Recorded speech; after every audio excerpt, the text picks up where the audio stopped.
and welcome to Mock the Week. I'm Dara O'Brien. Joining me this week are Andy Parsons, Ed Byrne and Mickey Flanagan, Jack Whitehall, Hugh Dennis and Milton Jones.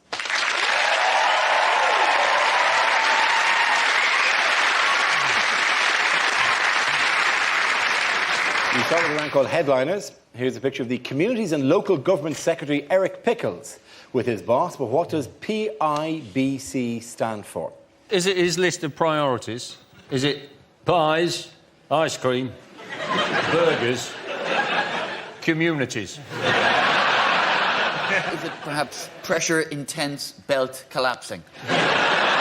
Or Pickles increases to bigger cup size? Is it Pelican impersonation bemuses Cameron? Is it what happens when one of them goes back to the Stone Age and starts investigating crime in PIBC?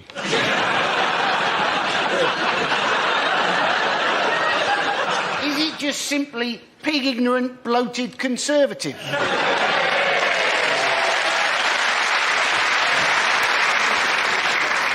What if I wrecked your world and said it's nothing to do with Pickles' weight? So are you trying to tell me it is not politician impersonates bouncy castle? He's not, please, I'm begging, chocolate.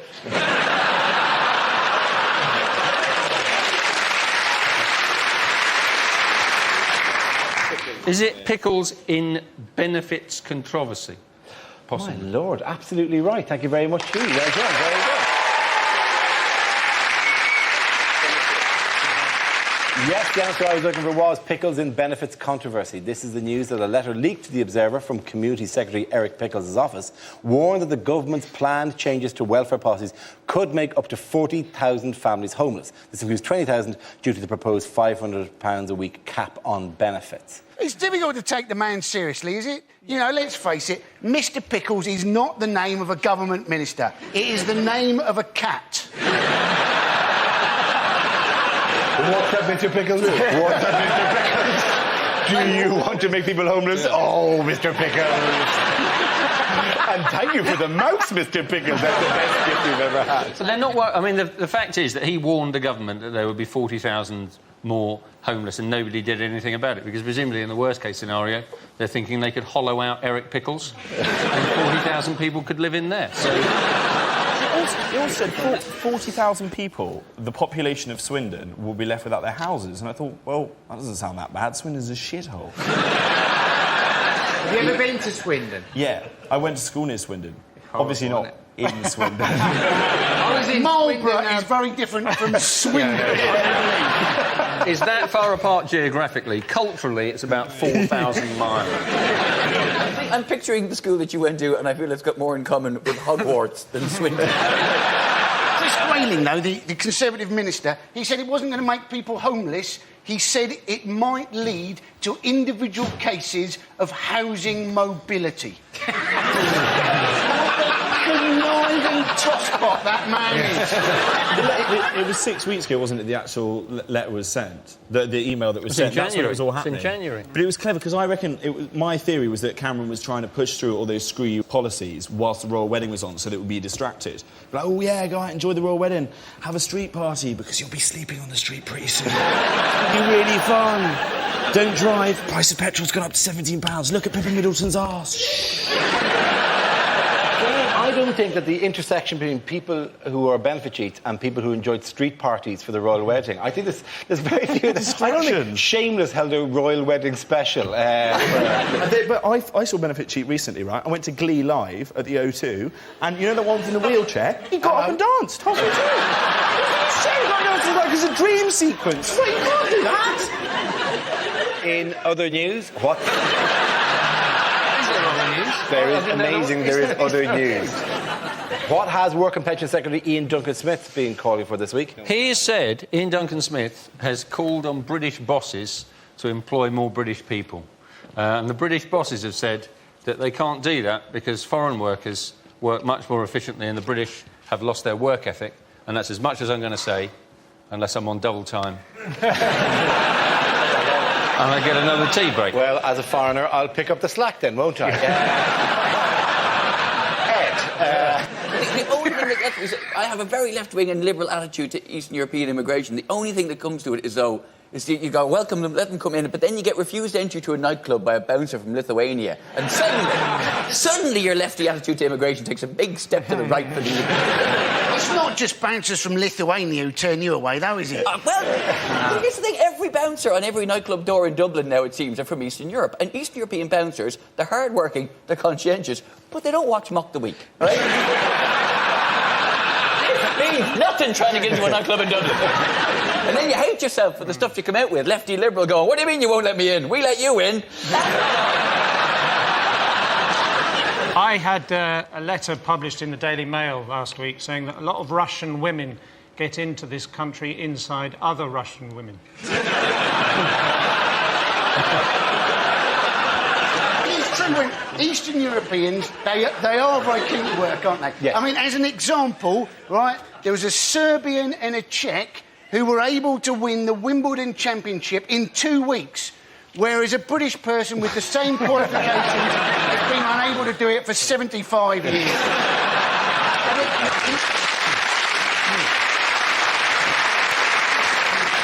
You don't mind having, like, efficient cherry pickers, but you don't want, like, an Eastern European traffic warden, do you? Like, I gave out 500 tickets this morning.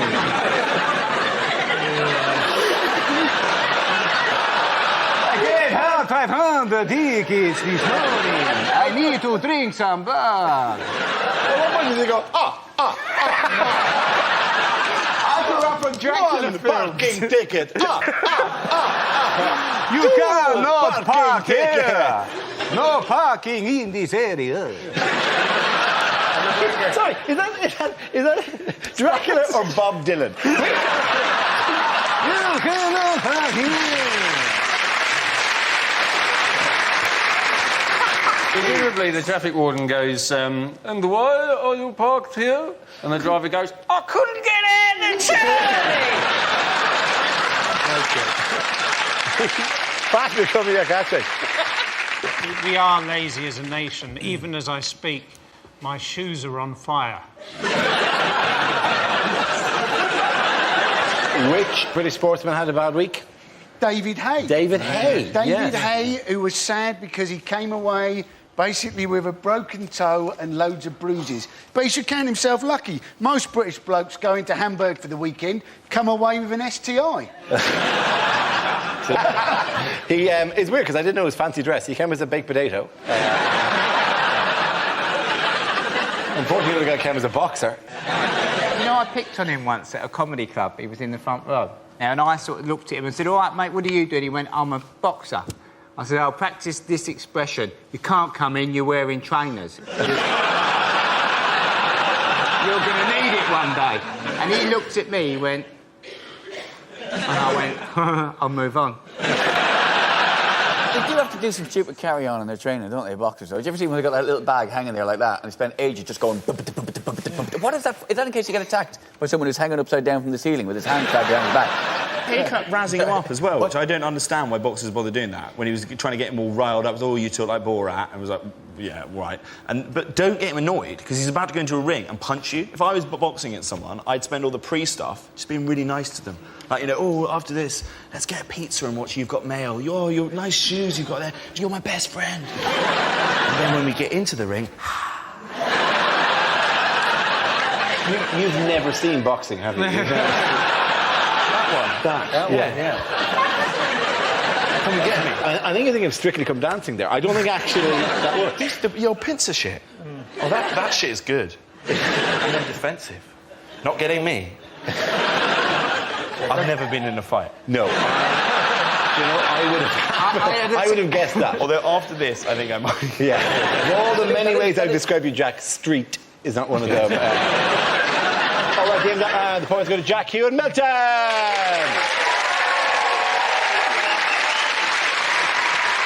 Now we play a round called JK Rolling in the Aisles. This game involves Andy, Milton and Mickey, so if you could make your way to the performance area, please. This round is a stand-up challenge. I launched a wheel of news, and whoever chooses to stop, one of our performers must step forward and talk about that subject. The winner is whoever I think is the funniest. OK, here we go. The first subject is the Olympics. Who wants to come in that? Any Parsons? Now, I don't know how you got on with getting tickets for the Olympics. There are still tickets for the Greco-Roman wrestling. Yeah, whoopee-doo. There aren't so many Romans in Britain anymore, are there? And those Greeks can't afford the tickets. And we will have forever our first GB football team. Yeah, it'll be the first time that Ryan Giggs, Ashley Cole and John Terry have got together since the last Miss World contest. But if you haven't got any tickets, go and see the Olympic road race cycling, right? It's free, yeah? But it's not the same as proper road cycling. Never in the Olympics do you see somebody having to go off into a ditch because there's a lorry turning left. Never do you see somebody go over the handlebars because some idiot in his car has opened the door without looking in his side mirror. Never do you see somebody fall off their bike because a car has screamed past and somebody has whined down the window and shouted, "Boo!" Although that may happen when the Olympics come to Hackney in 2012. Thank you very much, Andy Parsons. OK, let's spin the wheel again.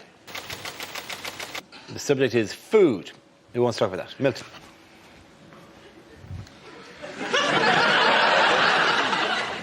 I went for an Italian recently. Well, he was annoying me. Incredible to think, isn't it, that every single Scotsman started off as a Scotch egg.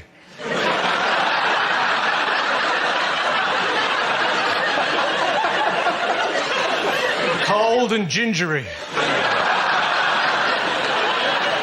I was grilling some tomatoes the other day, saying, "Who are you? Where'd you come from?" I almost got into the SAS. I failed on one question. They said, right, imagine the scenario. Terrorists have taken hostages. They're holding them in an embassy. What are your preferred tactics? I said, I like the orange ones.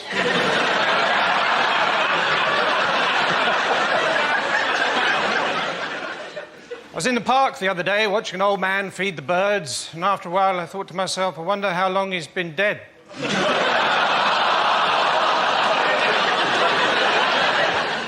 When the boys in the playground found out that I had a potentially fatal allergy to peanuts, they used to shove me up against a wall and make me play Russian roulette with a bag of Revels.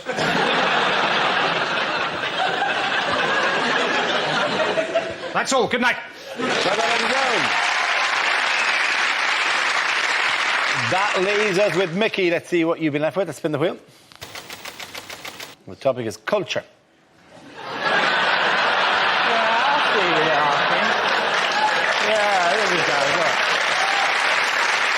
Thank you. I know you're thinking this man doesn't enjoy culture. Well, you're right, I hate it.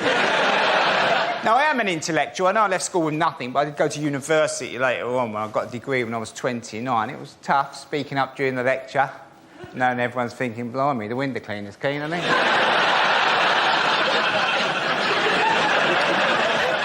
But when I came out, when I got the degree, I thought, that's it, I'll be interested in things now, won't I? It's all going to be fine. So I thought I'll go back to the art galleries again. Went into the art gallery. I don't like art galleries. I'm never quite sure how long you're supposed to look at the pictures for. It should give you a bit of guidance, you know, because I can crack on in a gallery, I really can. 3 or 4 minutes. Boss, that's not bad, that's not bad, that's not bad. Just mess that up. I can be over by the door in about 5 minutes. The wife's crying at a Matisse. Come on, love, there's a Wetherspoons round the corner. But the other thing is, you've got to enjoy looking at other cities, apparently. The city break, does it actually exist, the city break? Is it a real thing? Went with the wife to Prague the other week, and she said, after a couple of days, she said, are you enjoying yourself? I said, yeah, I've just paid 15 quid for 2 cups of coffee. But at least we've got that bridge to walk over again, haven't we? I've never done that before. Or maybe we could go to the castle. Thank you very much. Points at the end of that round go to Andy and Mickey.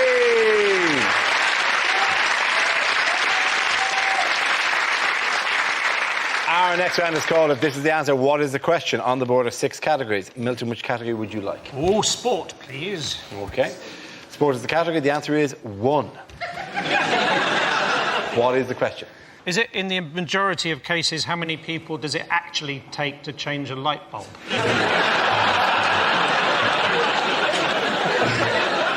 Is it what would I give Keira Knightley?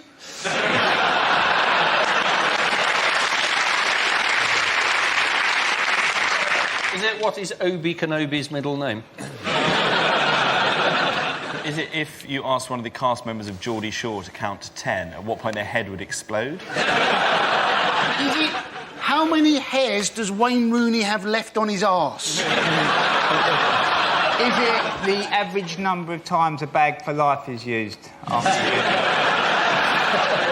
Is it how many lives did my cat actually have?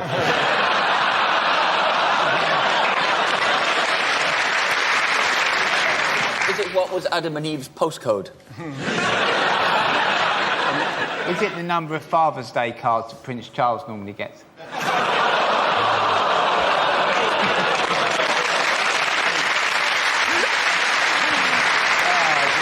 Is it what's on the back of the Queen's dressing gown?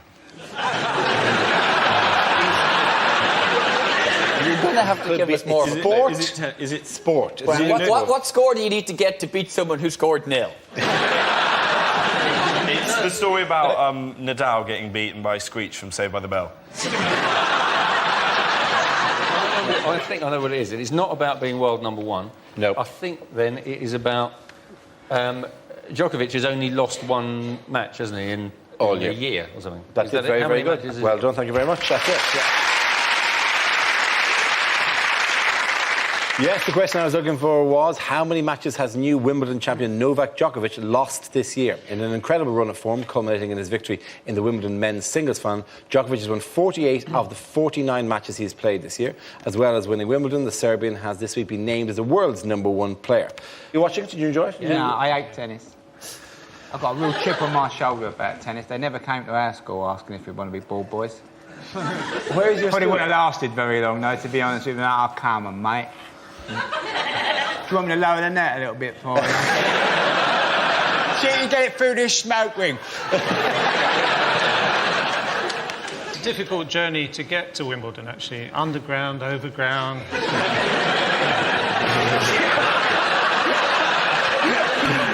I get annoyed by the commentary team at Wimbledon because, like, Boris Becker can take his sort of criticism. He's won it 3 times. John McEnroe, that's fine. But Andrew Castle, every year, always pipes up. He's like, oh, Andy Murray's never going to win, or he's not going to win Wimbledon because he's not going to... Like, Andrew, what do you know?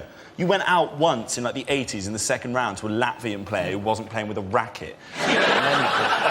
Murray said, though, that he was inspired by Djokovic's victory. Yeah. And you're thinking, well, that's counterintuitive, isn't it? Because to me, it just meant that there was one more person that he's now unlikely to beat.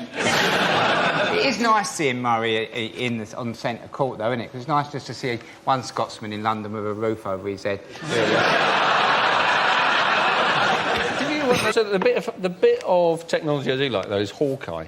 Hawkeye is great, yeah. Hawkeye, to me, sounds like a kind of Native American chief. When they go, let's ask Hawkeye, you expect someone to go, that ball, big heap out. It soar like eagle through the sky and land with big cloud of dust like buffalo. Is that just me, then? What has been revealed this week about Sharapova? Her grunt is apparently louder than the traffic on the M25. Yes. But surely that's just because the traffic is very rarely moving on the M25. Yeah, they ran her on a chart, Sharapova. The noise she makes while hitting the ball, and continues to do it, is between a freight train and a pneumatic drill. That would be really good if you could tape that and just put about 50 of them together and just put it on in your bedroom really loud.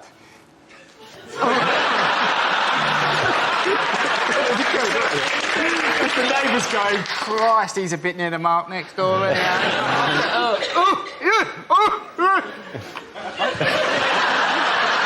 depends who you're with, but I've never been someone who sounds like they're hitting a tennis ball. Like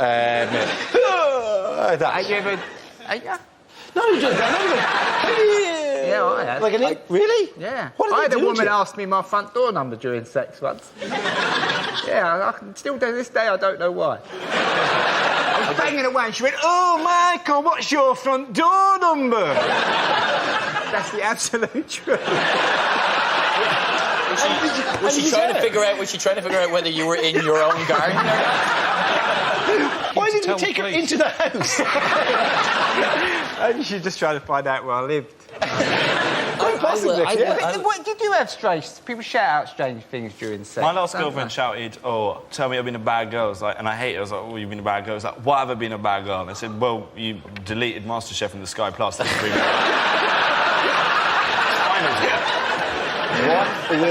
What will the film industry be waving goodbye to this week? Harry Potter. Harry Potter, yes. The last instalment of Harry Potter. Yes, it's when's the premiere? I don't know. It's tonight. You're the one who asked the question. Well, that's what the story, darling. Well, it must be this week. It's the Deathly Hallows Part 2, isn't it? Is that right? I've no. No, you don't know. Why don't we discuss it? Yes, it is. But The audience know more than we do. I have neither watched them nor read them. This thing is passing by. I've read them all. completely. But the Deathly Hallows wasn't in 2 bits. It was in one massive book that stretched from here to here. And I read it to my son every night for 6.5 years. Is this because towards the end of her writing career, J.K. Rowling was so rich that no one was going to go, you could probably Yeah, kind edit of. that down. Oh, really? Here are £1 million for you to go away. Oh, okay. The cast are incredibly rich as well. So Daniel Radcliffe supposedly is now worth £48 million he's got. But Yes. unfortunately, it's all in Gringotts and now the films are over. You can't get in there anymore. I haven't actually read any of the books, although I watched the films with the subtitles on, so I've technically read them all.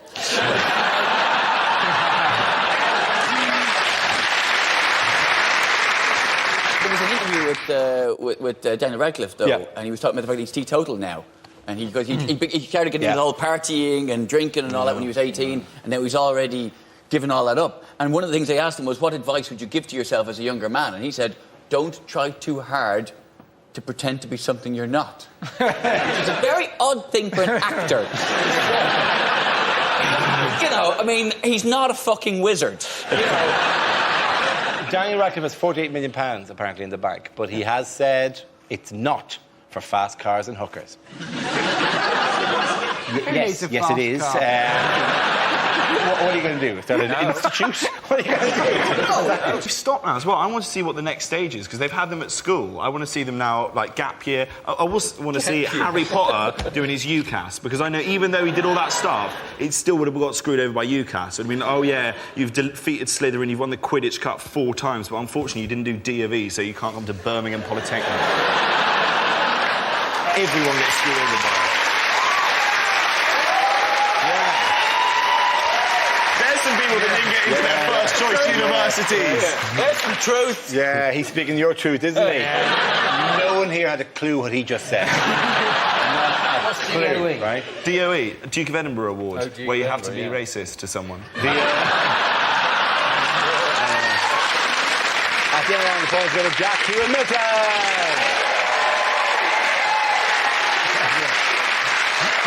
Now we come to scenes we'd like to see. So if everyone can make their way to the performance area, please.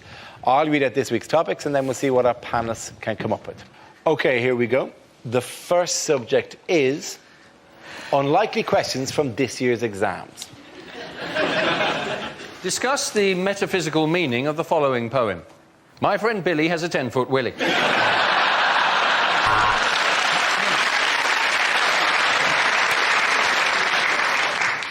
Would you like this exam to be A, multiple choice, or not?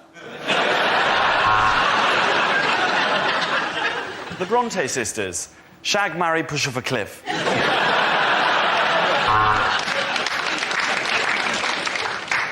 Discuss the following. The Nazis got all their ideas from the History Channel. Who's the chap in the A team who would not get on the aeroplane? Was it A, B, or B, A? If a bank loses £60 billion in a 6-month period, using numbers that you've plucked out of thin air, work out what the chief executive's bonus will be.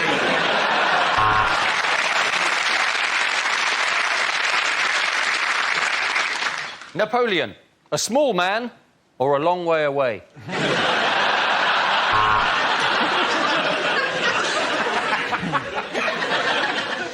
Quantify n in terms of q when q is a positive integer that dissects a parabolic curve. How's your lucky pencil case now?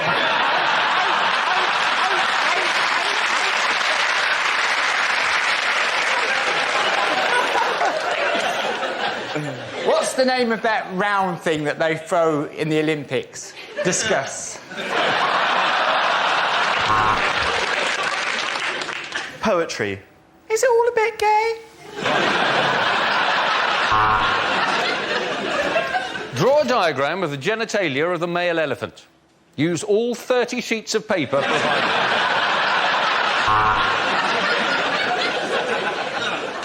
Biology. Without singing, what is the knee bone connected to? Explain the use of juxtaposition in Macbeth.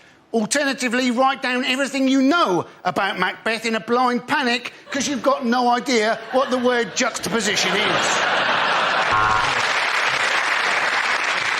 Drama. Question 1. What was it that first made you want to become a waiter?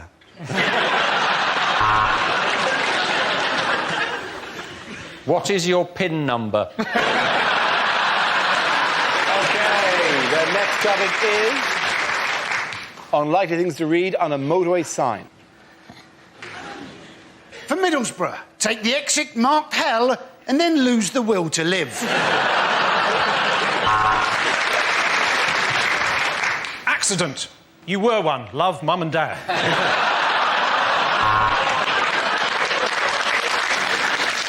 When lights flash, dogging is about to start.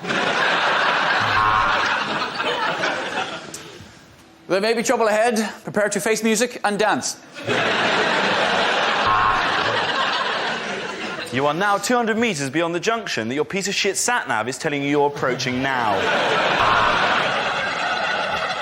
For those of you looking for more safety tips, text now. Beware, giant scissors coming towards you along the dotted lines.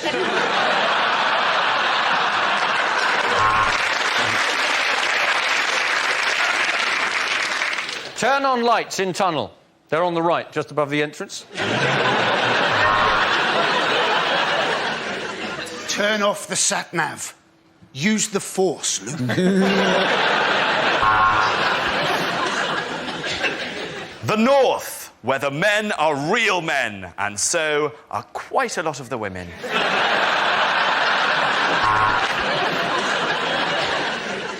If you can taste this sign, it means you've crashed into it. Throw banana skin behind car now. Super Mario and Diddy Kong approaching from rear.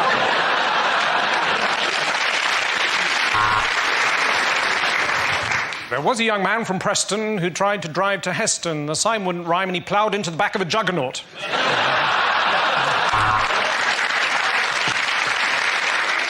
Pick us up a pint of milk, Tell. Thanks, Trace. At the end of that round, before we go to Jack here, Milton!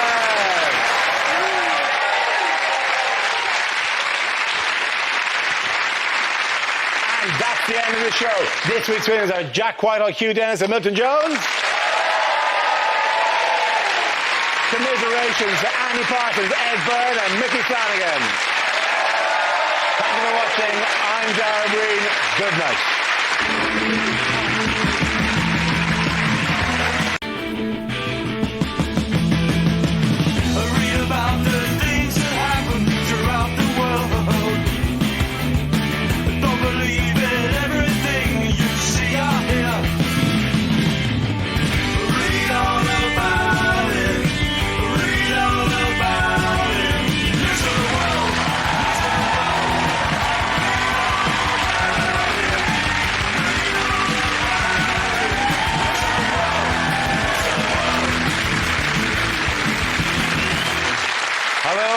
Welcome to Mock the Week. I'm Dara Breen. Joining me this week are Andy Parsons, Zoe Lyons and Mickey Flanagan, Alan Cochrane, Hugh Dennis and Milton Jones.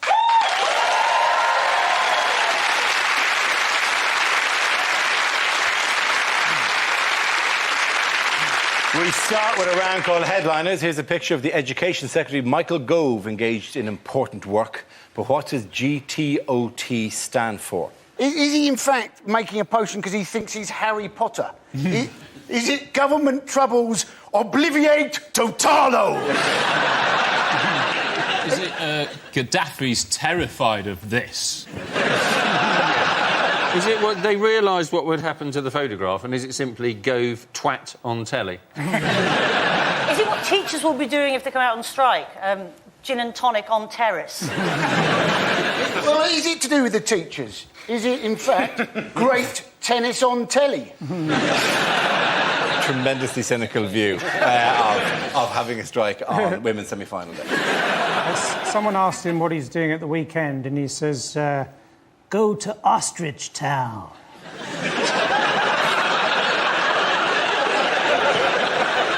Where is Ostrich Town? Well, I think we all know. I think I know what it is. What is Is it Gollum tugs over test tube?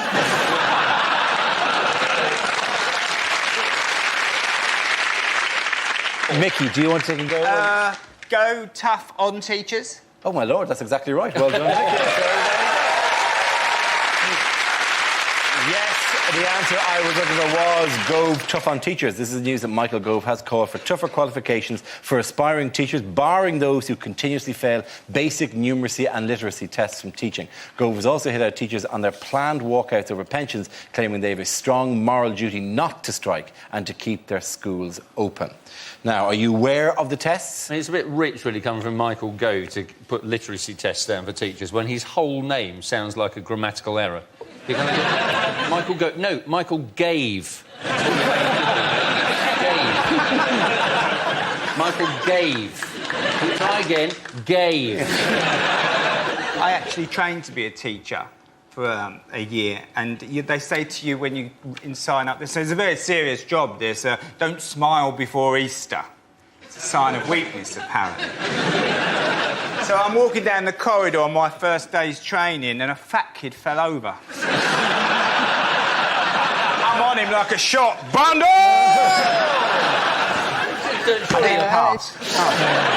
Surely the only real test of a teacher is to send them out to the Middle East and see if they say, I don't care who started it.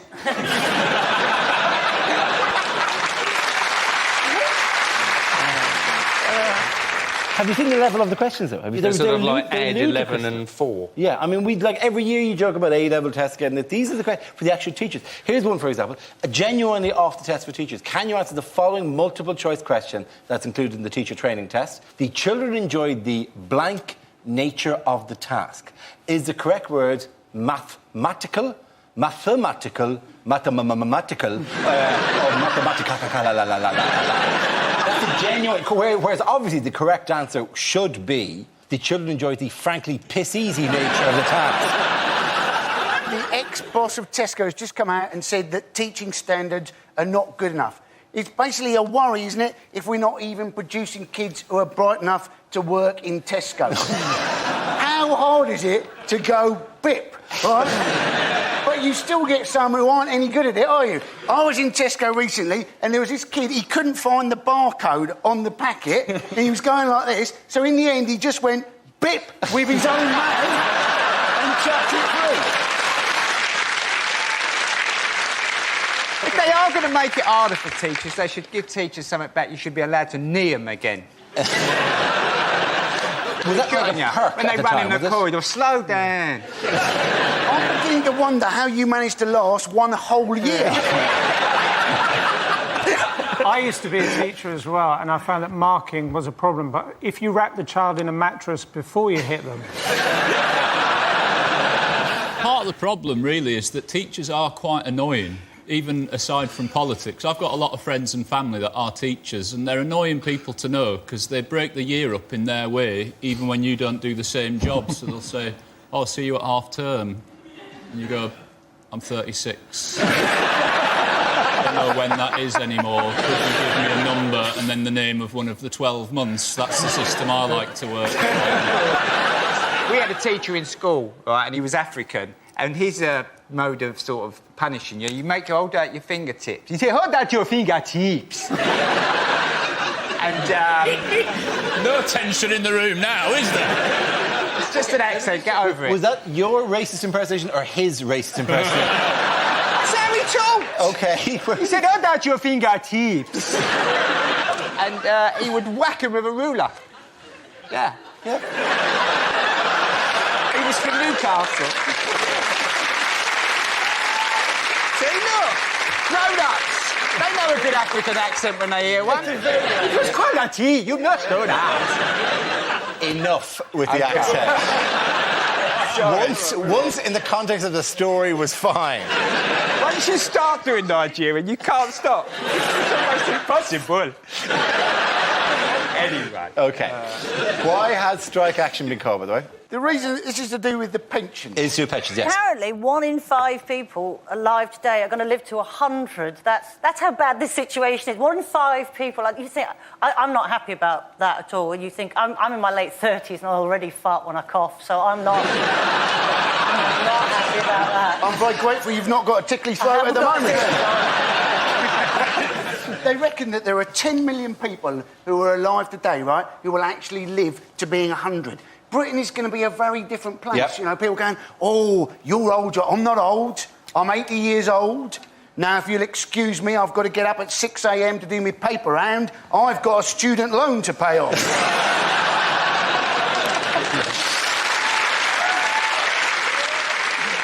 Who is Gove calling upon to halt strike disruption in schools? Mums. He wants all the mums to go into school. Can you imagine? It's not all the... If the mums went into schools en masse, all the kids would go on strike, wouldn't they? But there's already a lot of mums in schools. They're the pupils. You know? There'll be a lot of kids looking after other kids. It won't work as a policy at all. There was a quote from Mary Bowsett of the Association of Teachers and Lecturers who warned a mum's army who haven't been trained could be very dangerous in class. What's in the classrooms? What have we not been told? Mums might accidentally press the button that makes the spikes come out of the floor. What do they think mums are going to do? OK, everyone, eat chalk. Everyone, eat chalk now. You think it could be dangerous, actually, for the mums, though, isn't it? I mean, kids give supply teachers a hard enough time. Imagine a supply parent. Headmaster comes along to check how the arts and craft lesson is going and sees that the kids have built a small wicker man and are dancing round the outside going, burn the scab. How insane in one day do you think it's going to go? It goes very insane. If it's School 31... ties around their head neck and like... It'll be Lord of the Flies all over again, but with mum. And why only schools? I mean, there's lots of parts of the public service are on strike. Why aren't mums doing driving tests? They're Why going aren't on they strike. driving the tube trains? Why are they driving the tube train? Why are they doing the customs? That's another who are going on strike. I'd love to see mums standing there going, that's a lot of cocaine up your arse. All right, at the end of that round, the corner's got to Mickey, Zoe and Andy.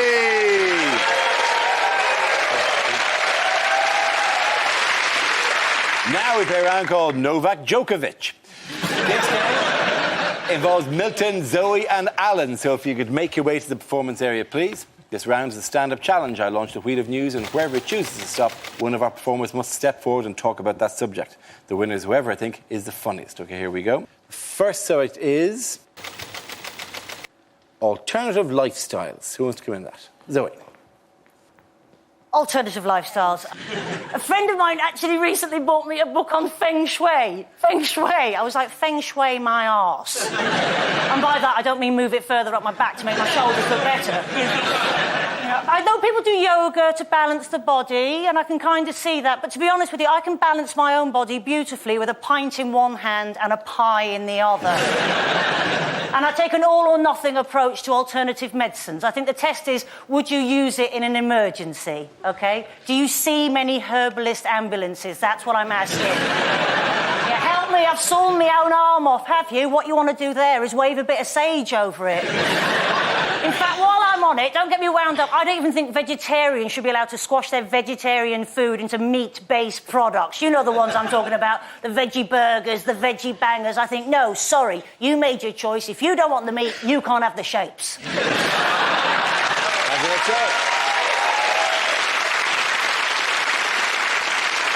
OK, let's spin the wheel again. The subject is fatherhood. Who wants to come in on that? Alan. I'm a dad, and I can tell you already that child needs discipline. I'm a dad. I like being a dad. It's good fun being a dad, but I love mums as well. I'm a big fan of mums. My mum's one, and my wife's one, and lots of my friends are mums. And for a whole night, quite recently, I thought I might be a mum. I'm not. I'm a dad, but here's what happened. My wife went out for some drinks with some other mums, and I stayed in and had a really nice bath and a glass of wine. Yeah, I had a mum's night in. Brilliant night in as well, mums. I can totally see why it caught on amongst the mum community. It's great. It's much better than being out in a pub talking to idiots about nothing. I really enjoyed it. Quite disconcerting as well. I got out of the bath and just got the towel and twisted it around and it's on my head like that. Got up the next day and bought a little Citroen Zara Picasso. But I know I sound like a cliched dad when I say this, but genuinely, our little boy is properly gorgeous. He is. He's blonde and blue-eyed and really good-natured, and sometimes I'm just walking him round to the park, holding his little hand, and I'll just be swept away by how beautiful he is, and I'll just catch myself thinking, oh, my God, you are so gorgeous. If anything happens to your mum and she dies, we are going to look so attractive.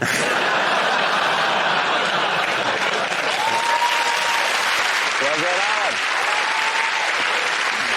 OK, which leaves us with Milton. Let's see what topic we have. It's entertainment.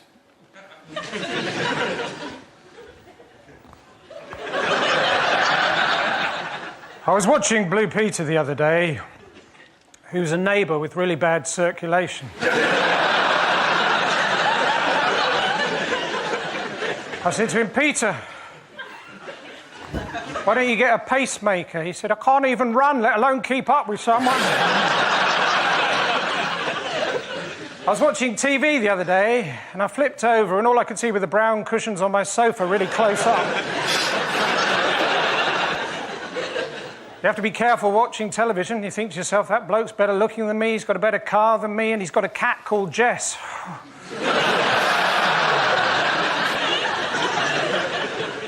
My favourite film is the French film And. I think it was released over here as E.T.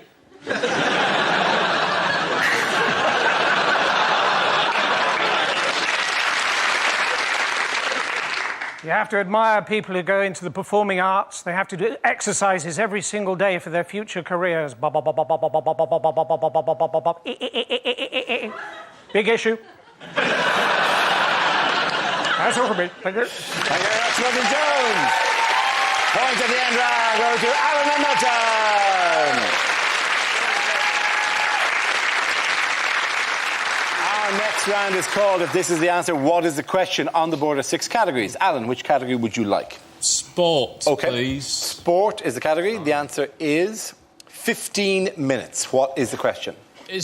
How long is it into this episode will the average viewer of Mock the Week realise I'm not the guy off the BT adverts?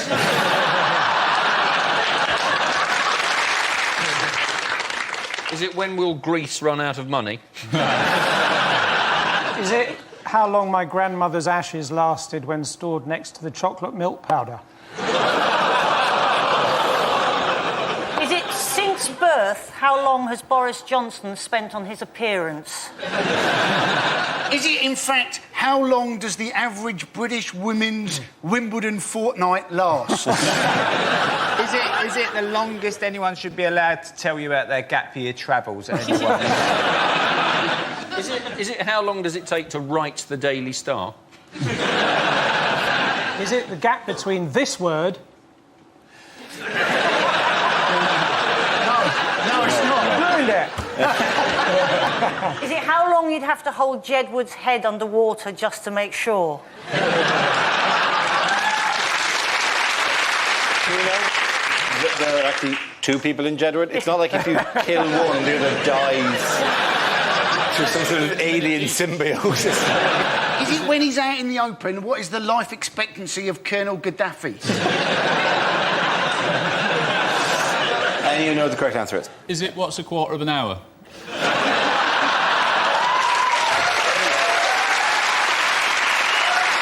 Yes. Yes! Yeah, that is... Points that over is- here, Dara. That is the big news story this week. The scientists have discovered that a quarter of an hour is, in fact, 15 minutes. If you have been driving for 23 hours and 45 minutes, how far would you be from Tulsa? In fact, how quickly did a lot of the Olympic sports sell out when they were put back on sale? Very good. Well done. Thank you very much, Andy Paxton. Yes, the answer is 15 minutes. The question I was looking for, how long did it take for the second round of Olympic tickets to sell out for the big event? This is the news. The second wave of Olympic tickets went on sale at 6 a.m. on Friday morning. Within 50 minutes, some of the most popular sports had sold out. By Friday evening, 18 had gone. On Saturday, boxing and weightlifting had also sold out, only leaving 4 events in which there's any tickets at all. There's been a lot of hoo-ha about the sort of internet cock-up regarding the Olympic sales of tickets. And I got a great email the other day. I applied for some tickets, and apparently I'm now being ridden in the dressage event, so I'm very happy.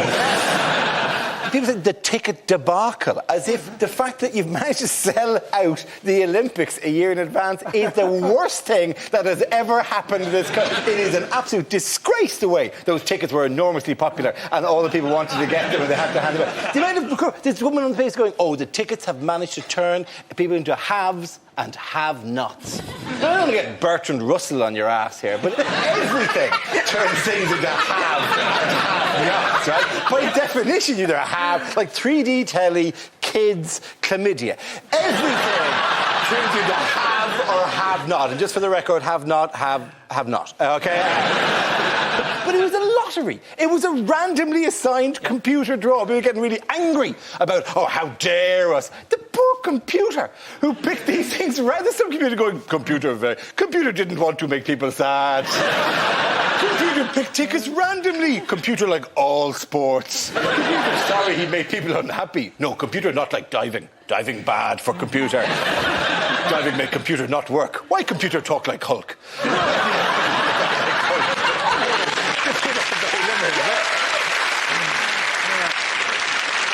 It's confusing, though. I saw a headline that said 2012 ticket hopefuls disappointed, and I thought, well, that's not that many. Boris Johnson wants everybody to go on public transport. Now, if you've spent 725 quid, right, for the 100 metres finals for an event that lasts 10 seconds, are you going to risk going on public transport? You are 12 seconds late, you're already watching the lap of honour.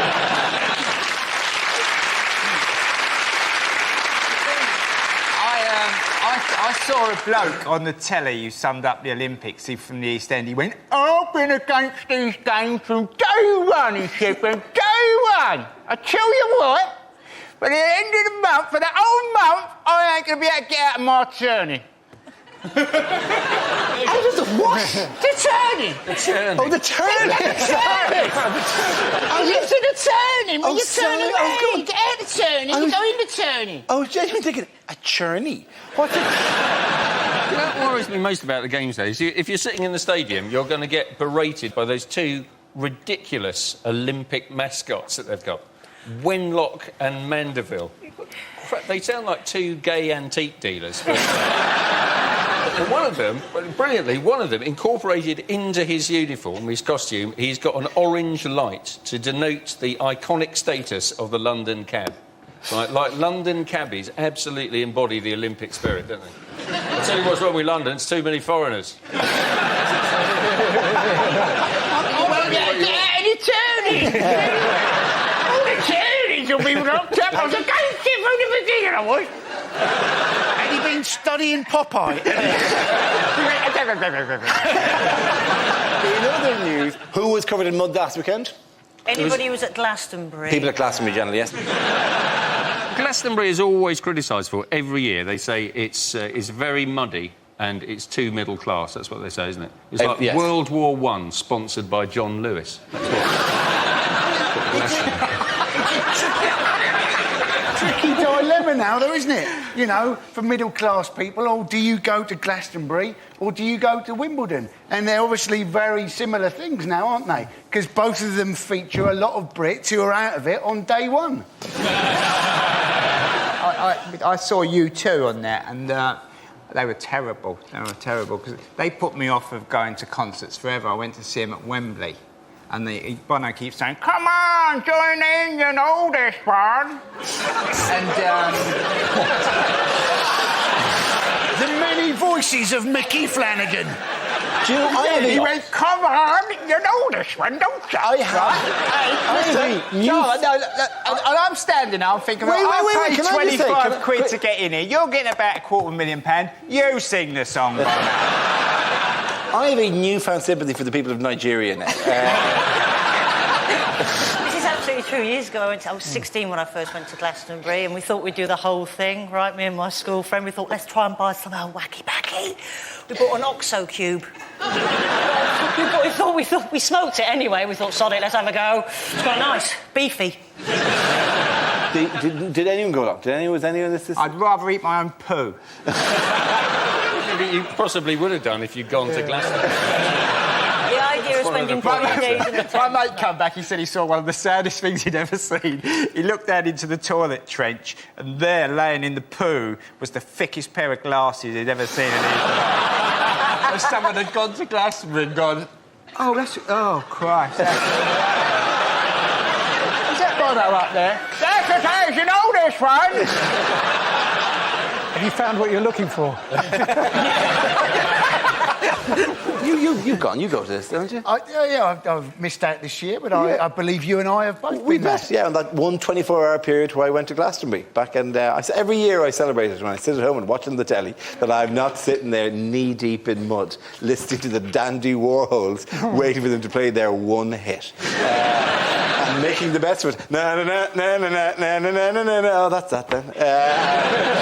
Arctic Monkeys are on in 4 hours. I don't think that was the Dandy Warhols, but it doesn't matter, mate. Hang on, what's not? Who's? Oh, that's. Oh, yeah, you're right. Who's I that? think you're trying to do Chelsea Dagger there. Yeah, it aren't you? was. Yeah, who was? Fratellis, I think. Fratellis! Yeah. Oh, that's why you didn't how enjoy much yourself. I You was give it- there watching the Dandy Warhols going, I don't know any of this. And in front of them going, that's not us, man. Play that one! Play that one! Any request? Yeah, the one that goes, with the wrong band. Do you know what Michael Eavis said? He basically said it was too middle class and he blamed Kate Moss.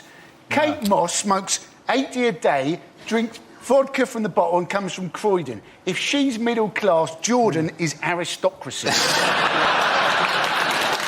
Okay, the points go to Mickey, Zoe and Andy. Now we come to scenes we'd like to see. So if everyone can make their way over to the performance area, I'll read out this week's topics and then we'll see what our panellists can come up with.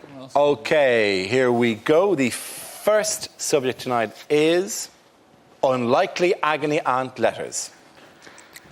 Dear Deirdre, I have recently become obsessed with a woman and begun stalking her. Look out of the window. My partner won't give me oral sex, which is really annoying, because that's the only reason I formed the coalition with him in the first place.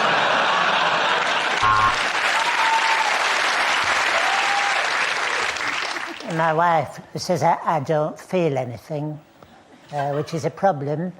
And there was something else. Oh, yes, I'm on fire.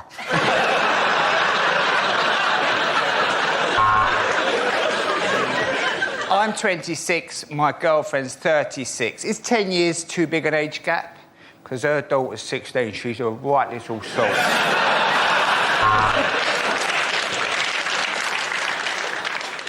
I have recently met a woman who makes me feel young again.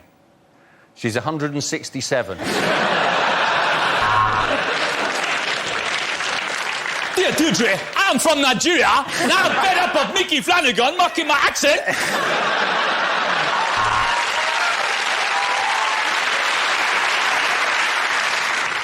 Dear Auntie, I'm a very, very nervous person, and sudden noises really startle me. In fact, even if I hear a buzzer, a bit of wee comes out.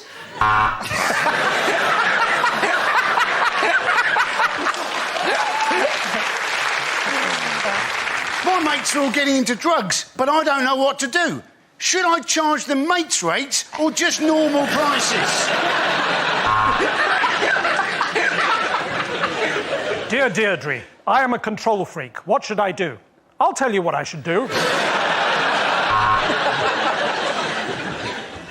I am 96, but I'm convinced that young women fancy me. Do I have penile dementia?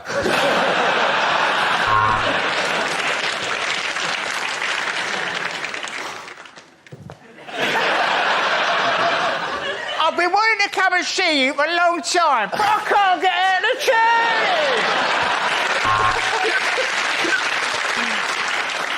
I am a man trapped inside the body of a woman.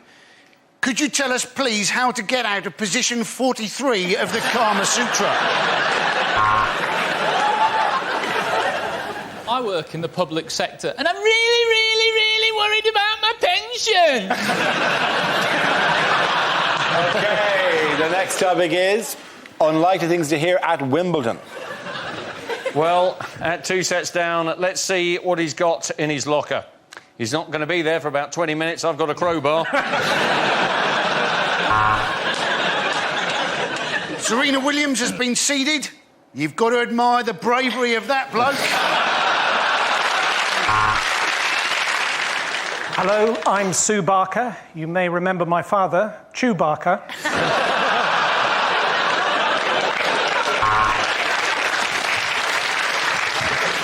Well, they say that the All England Club is a bit behind the times, and that's why this small boy has just had his hand chopped off for stealing a strawberry.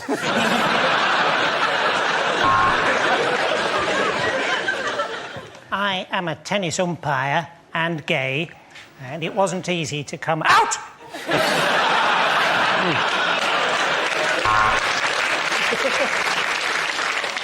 What a fantastic slice, but I do think the All England Club will insist she wears knickers again next year.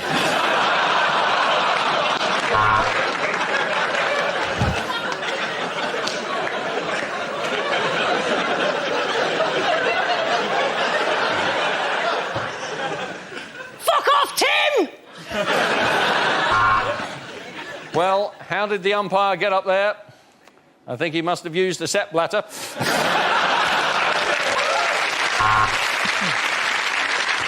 Of course, this year the British players play a lot better. If we look at this graph, we see huge biceps and an angry... Sorry, Steffi, wrong graph.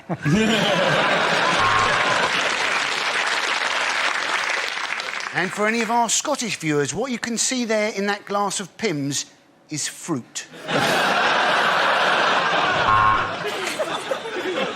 Andy Murray here. Andy Murray not being able to make it here today, but we do have his cab driver on the other line. Can you tell us what's occurred? I can't get out of the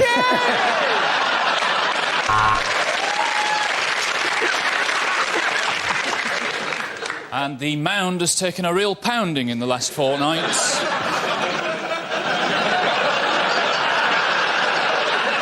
I think the All England Club are fine with it as long as it doesn't affect her tennis. The point to Alan Ewan Milton.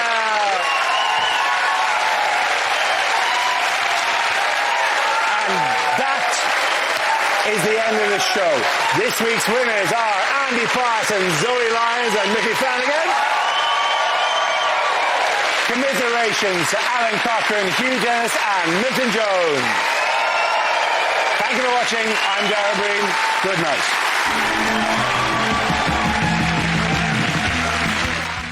And Zoe Lyons has gone behind the scenes of Mock the Week for a post on the BBC TV blog. To read Zoe's post and leave a comment, go to bbc.co.uk/TV blog. Over on BBC Three now, Johnny Vegas stars in dark comedy Ideal. That's getting underway now.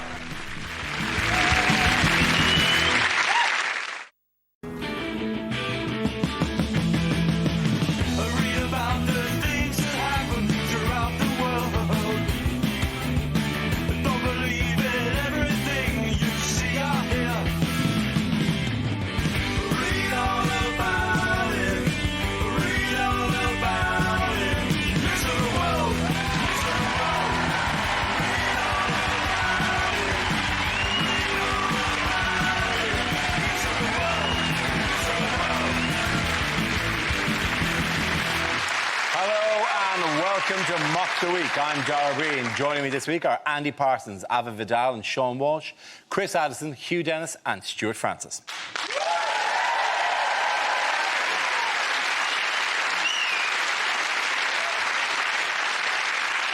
We start with a round called Headliners. Here's a picture of the Prime Minister and Deputy Prime Minister. What does GUPC stand for? Is it one of Cameron's favourite fancies? Girls, uniforms, patients, Clegg.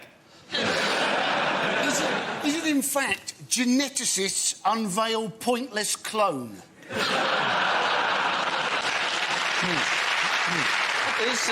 Is it Cameron ordering lunch? Is it goose, ugly fruit, pheasant, and a Coke? Is it gormless underachievers, punished country? Doesn't look like Ant and Dec have just delivered a baby. That is not what you'd want, is it? That's not when you're in that, when you're there, ready, and suddenly, hey, Is it Gay Union Parade Cameron? Is it Cameron's thinking gloves unnecessary for prostate check? Is it in fact genuinely unfunny photo caption?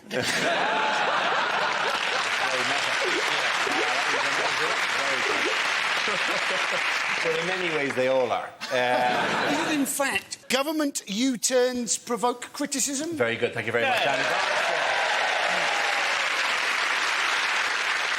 Yes, the answer I was looking for was government U-turns provoke criticism. This is the news that a string of U-turns, including this week's reversal on sentencing, have brought the coalition government fresh criticism from both the public and within the Tory party. A YouGov poll for the Sunday Times this week said 43% of voters fear the government is losing its way. What have the government changed their minds about?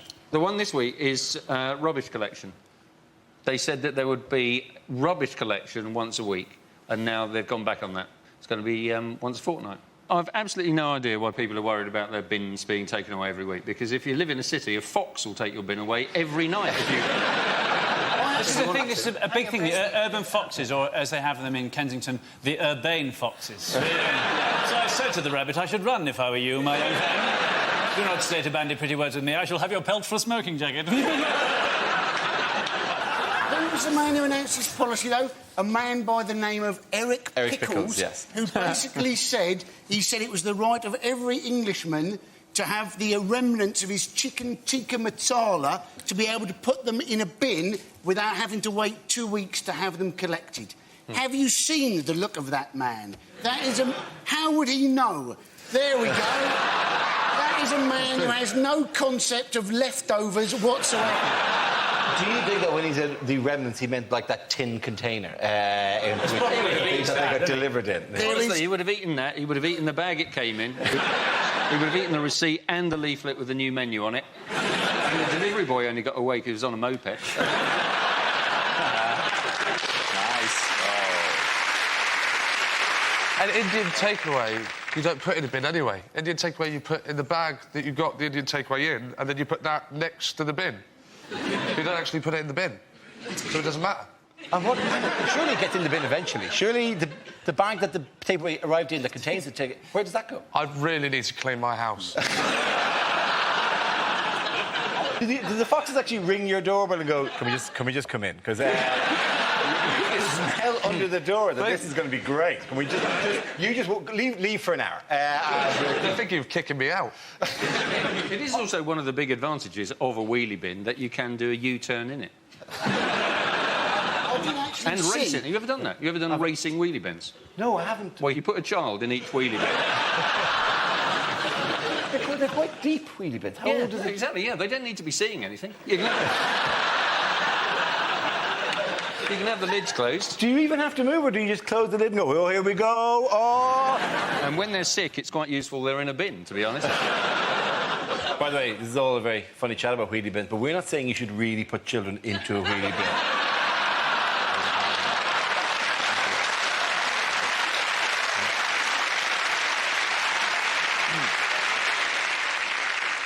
What else? So we've got bins. What was the and the nursery milk? That was another one. The nursery milk? Nursery milk scheme went tits up. Yeah, that went tits up.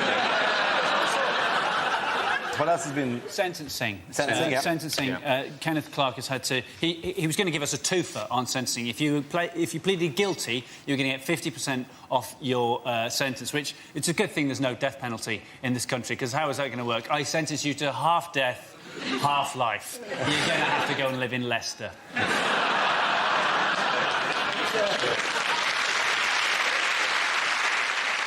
sort of Daily Mail readers and stuff who get very upset about the fact that they're not sentencing people to long enough in prison. I mean, I've never worked in a prison. No one considers. I used to work in a prison. I was a prison officer for 5 years, and it is very hard to keep those people entertained.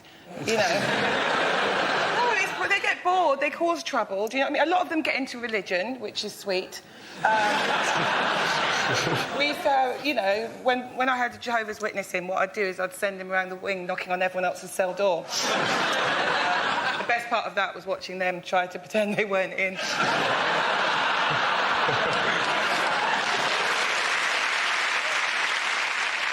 I'm loving the notion of whoever the warden is going, how am I going to keep them entertained? So we've done McGrath, I've done juggling, I've done puppet shows. They cause a lot of trouble. They get get bored. That's why they're in there. What did David Cameron announce on Father's Day? He announced that he wanted people to stigmatise runaway fathers in the same way that we stigmatise drunk drivers. Yes. He said that the best gift his dad ever gave him was optimism. Well, I was a pretty disappointing Christmas. In the household. Was it not optimism? I said Optimus Prime. Transformer, Dad. It was the timeliness of it, like on Father's Day. Is this going to be like, is every major, you know, Hallmark card anniversary, is he going to announce another Halloween, my new policy, no tricks, just treats? He did say, though, didn't he? He said basically his father getting up early and then coming back very late at night, having done a hard day's work, was basically made a profound impression on him. And you're thinking, if you had a little David Cameron, wouldn't you spend a lot of time outside in the car smoking, waiting for his bedroom light to go off? Who says, like, that the women want them back in the first place? Has anyone even considered that? It's bad enough being in a long-term relationship. I mean, it's miserable. No, honestly, I know what I'm talking about. I have kids. It's awful. And you know, kids just want some peace sometimes, because me and my ex, we were together a long time. We used to argue all the time. And for a long time, I was like, but if I leave him, he might go out there and meet somebody else and actually be happy. And so I stayed out of spite. It was an unfair attack by David Cameron, really. I mean, he just stigmatised the whole group. Just because you father a child out of wedlock, you run away, take no responsibility for that child and never see them, does not mean that you're not Mayor of London. There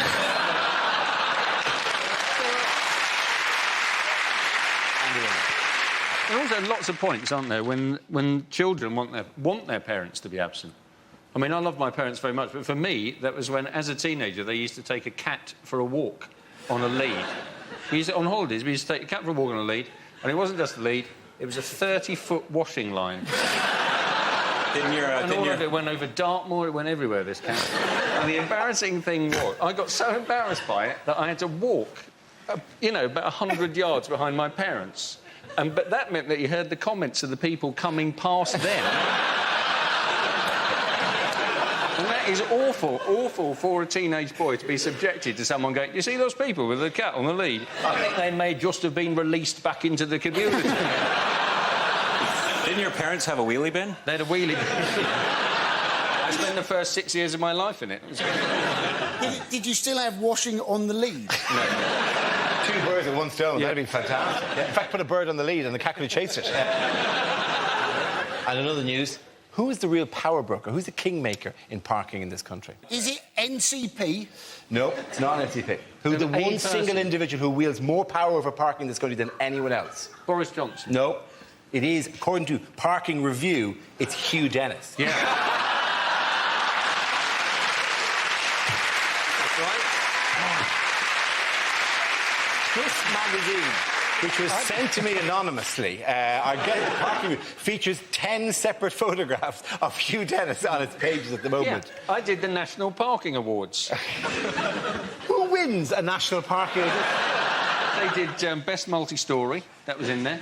Have you not done the National Parking Awards? I've not done the National Parking Awards, and I didn't know that this was a bonus of it. I'm going to seek out the National Parking Awards.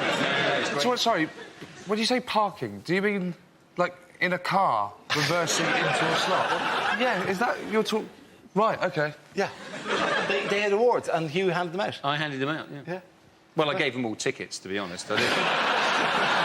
OK, again, up to the point to go to Chris Hughes.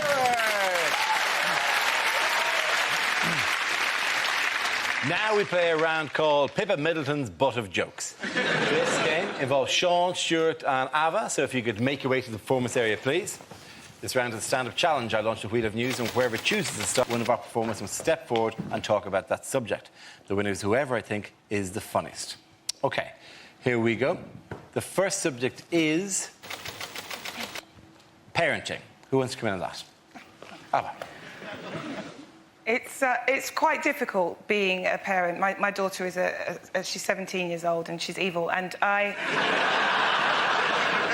she doesn't respect me. I don't know why. And this is an example. I came home early one day and I found her smoking on the sofa, and I went, my God, you don't even have the respect for me to smoke elsewhere. And she went, so? I went, right, you have to be 18 to buy cigarettes. Where did you get them from? I'm going to report that shopkeeper. He shouldn't have sold them to you because you're a child. And she was like, 17's not a child, yeah? When you're 17, you're supposed to do stuff wrong. Were you perfect when you were 17? I went, well, no, I wasn't. But when I was 17, I like to think I was quite responsible, because when I was 17, I was at home each and every night looking after you and your brother.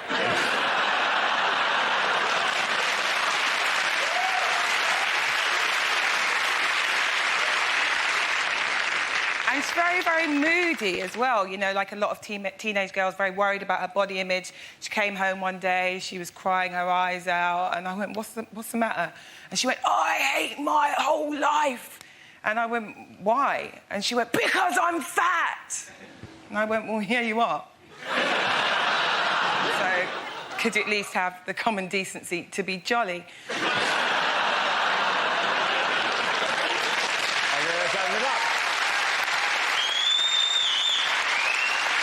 OK, let's spin the wheel again. The subject is nightclubs. Who wants to come in on that? Sean. I don't go nightclubbing anymore. I can't do it. I never got on with bouncers. I mean, proper nightclub bouncers. You know the ones that look like a boiled egg on top of a stuffed bin bag. Sorry, Dara.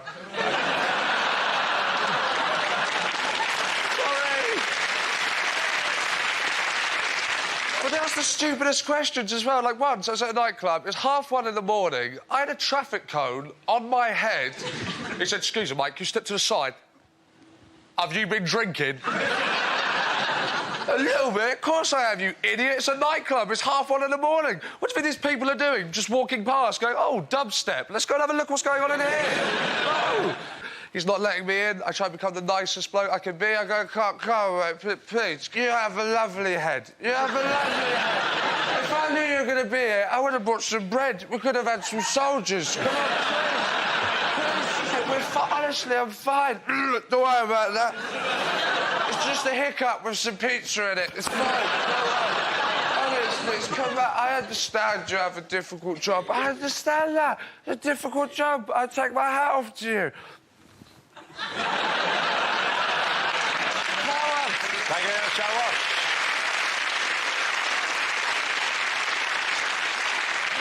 OK, that leaves us with Stuart. Let's see what you've been left, Stuart. Topic is jobs. Ever since my best friend became a mime, I haven't heard from him.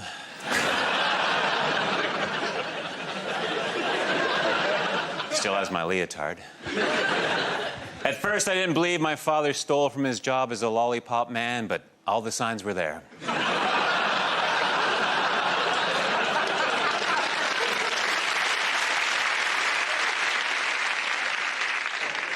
I used to be a panto horse, but I quit while I was ahead. I worked in produce, which wasn't exactly rocket salad. I used to sell dining room chairs under the table. I worked in China repairing typewriters. I didn't like the job, but I met lots of characters.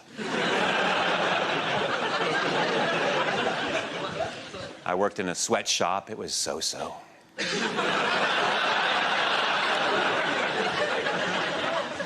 I started a VD clinic from scratch.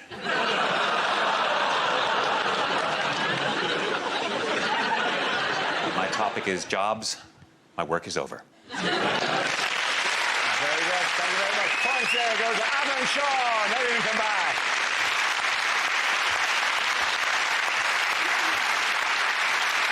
next round is called If This Is the Answer, What Is the Question? On the board are 6 categories. Ava, which category would you like? Foreign news, please. OK, foreign news is the category. The answer is 2 years. What is the question? How long does a kid stay cute for? In 1990, how long did it take to download one boob? Is it how long before Prince William goes, is it OK if I sleep with your sister?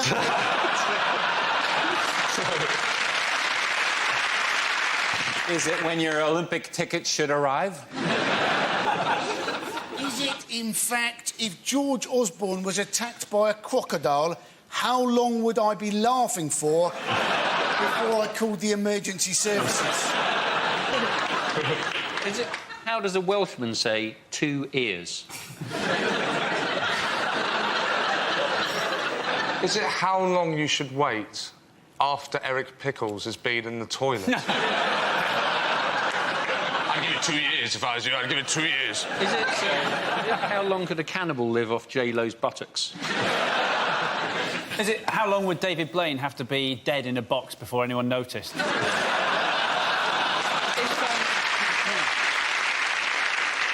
Can we have a correct answer? Is it something to do with Greece? It is something to do with Greece, yeah. Is it when will the Greek economy go so tits up it may have to leave the euro? That is essentially right. Well done. Thank you very much, Andy.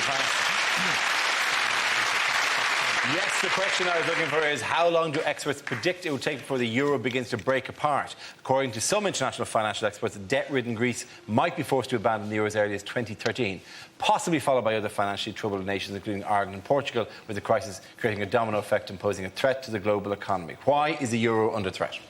Well, everything's going very badly, isn't it? I mean, Ireland are doing bad. That is it. Yes. Super insight there, Andy. Yeah, well, you joined the Newsnight booking, they were calling. No, but Ireland are struggling, aren't they? They're struggling so much that we're having to bail them out. You know, apparently we're actually borrowing the money at 3% and we're getting your lot to pay it back at 5%. Yes. So although essentially we are helping you out, we're mucking you over at the same time. You actually are making money on the bailout that you're doing for us. We have to pay it back in 4 years. And we're only going to spend it on your Kit Kats anyway. So frankly... Did Ireland join the Eurozone because they thought it was a boy band? Can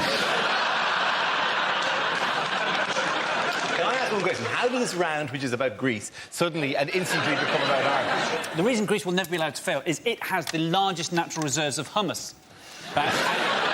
You cut that pipeline off, the whole Tory party stop having dinner parties. We can't rely on North Sea hummus. It's too oily.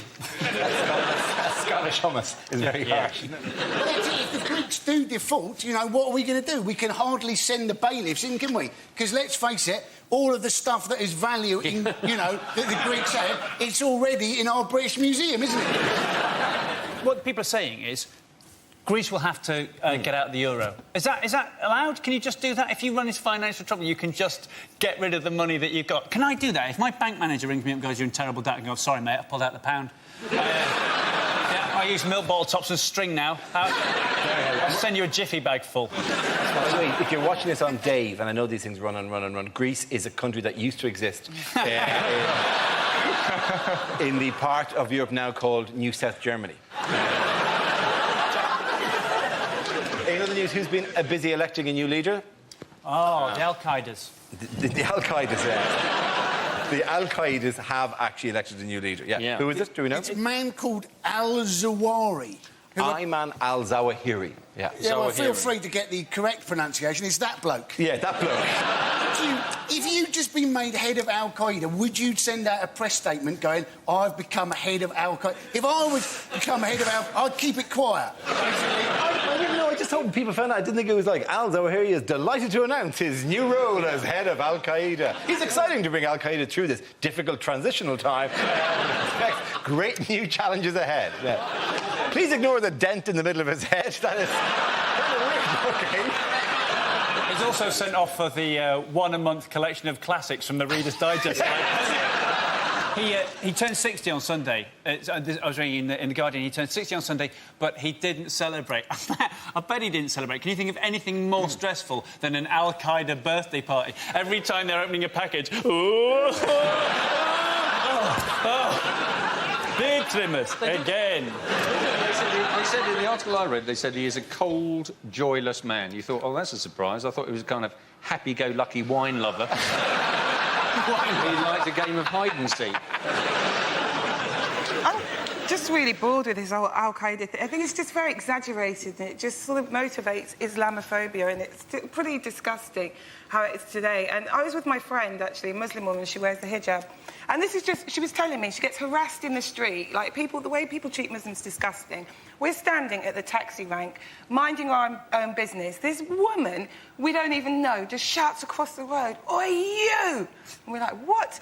And she runs over and she points in my friend's face and she goes, you say sorry for 9/11 now. Say sorry for 9/11 now. And I was so shocked. I just looked at my friend and I was like, oh, my God, was that you?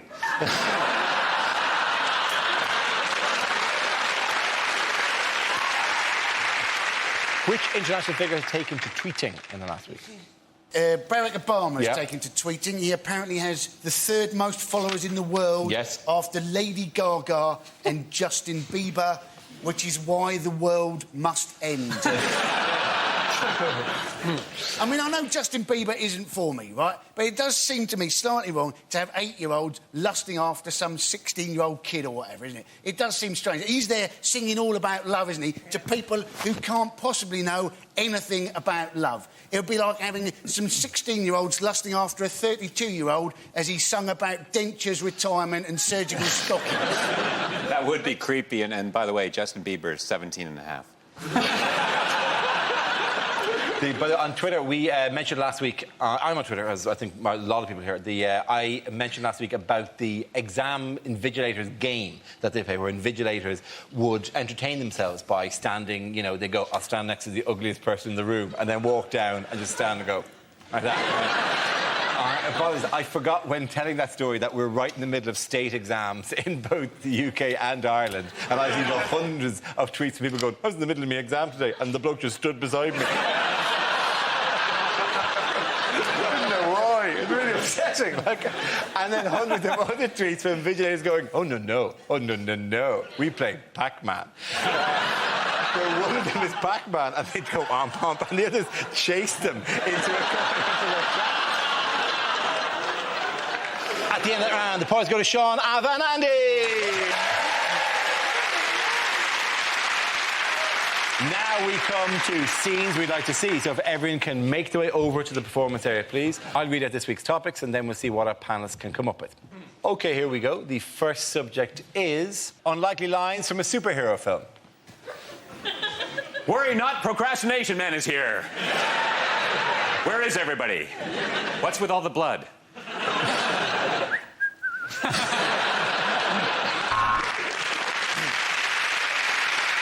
Catwoman, what did I tell you about not shitting in next door's garden? I am Big Society Man. I could do it for you, but I'd much rather you did it yourself. Prepare to meet a new breed of sex-change superhero in the X-Men. Yes, I do believe a man can fly, but only if he's carrying under 100 mils. I am Parking Review Man. Where's my check?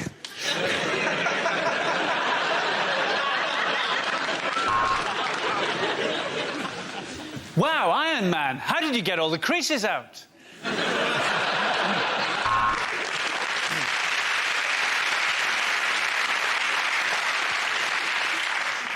Just call the police.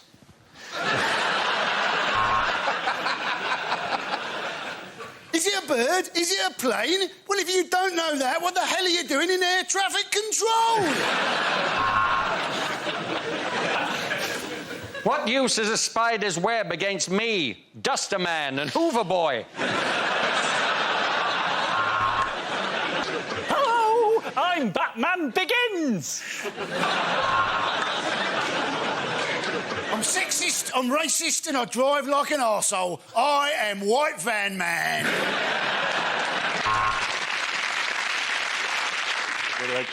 Should I do Yeah. Right, you're doing it. This is part of it. Oh, shit.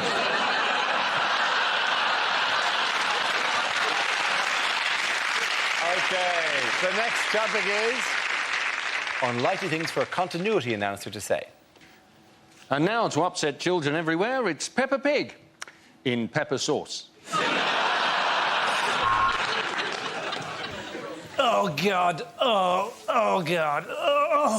And Nigella will be back at the same time next week. Up next, Ryan Giggs appears on Footballers' Wives. Next up on Channel 4, live from Switzerland, it's Come Die With Me.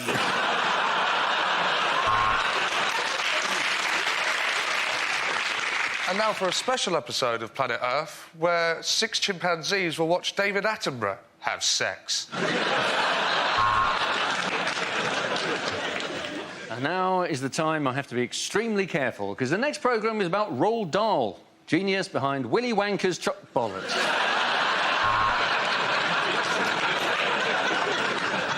Next on the History Channel, World War II in colour. Look away if you don't want to know how it ends.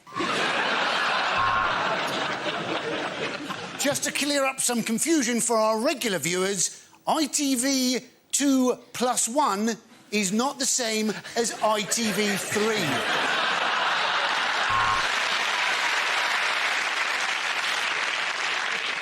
First, though, there's a serial killer on the loose in Balamory. If you have been affected by some of the issues in EastEnders, they must have been acting it better than they usually do.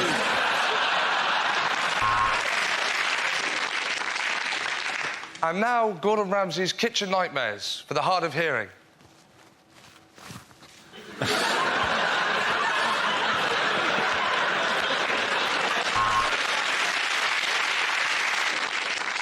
You're watching the Dignitas channel. For God's sake, don't press the red button.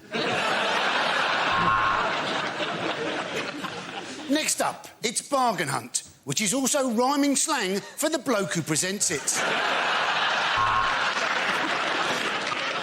Right now, Kate Humble's in the lambing shed. Oh. Okay, at the end of that round, points go to Chris, Hugh and Stuart. Yay! That's the end of the show.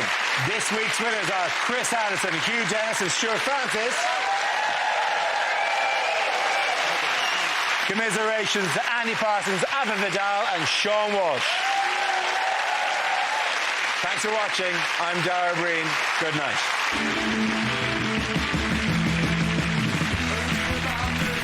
Well, this announcer's keeping it straight to tell you BBC Two's live at Glastonbury tomorrow night as U2 takes centre stage from 9:45. And more laughs over on BBC Three now with Johnny Vegas in brand new Ideal.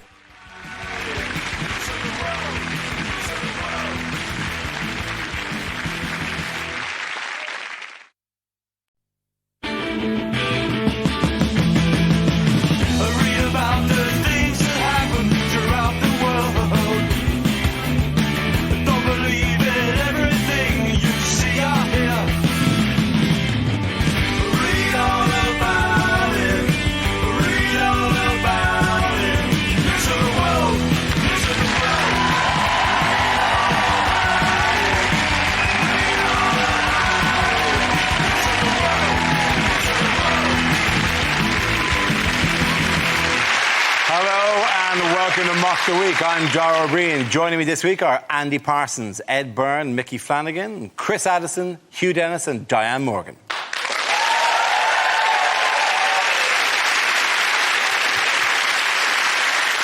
We start with a round called Headliners. Here's a picture of Labour leader Ed Miliband and his brother in happier times. But what does EMIT stand for? Is it Evil Mannequins in Top Man? Does it describe Ed's first year in office? Is it elected, married, isolated, terminated?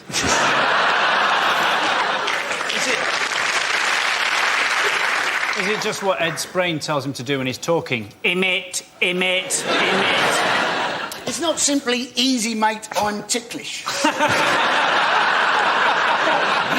Is it more street than that, or is he saying, easy, man, I's tasty?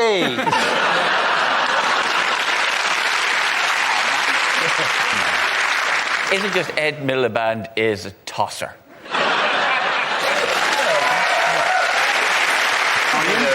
Applauding the sentiment or the hard-hitting nature.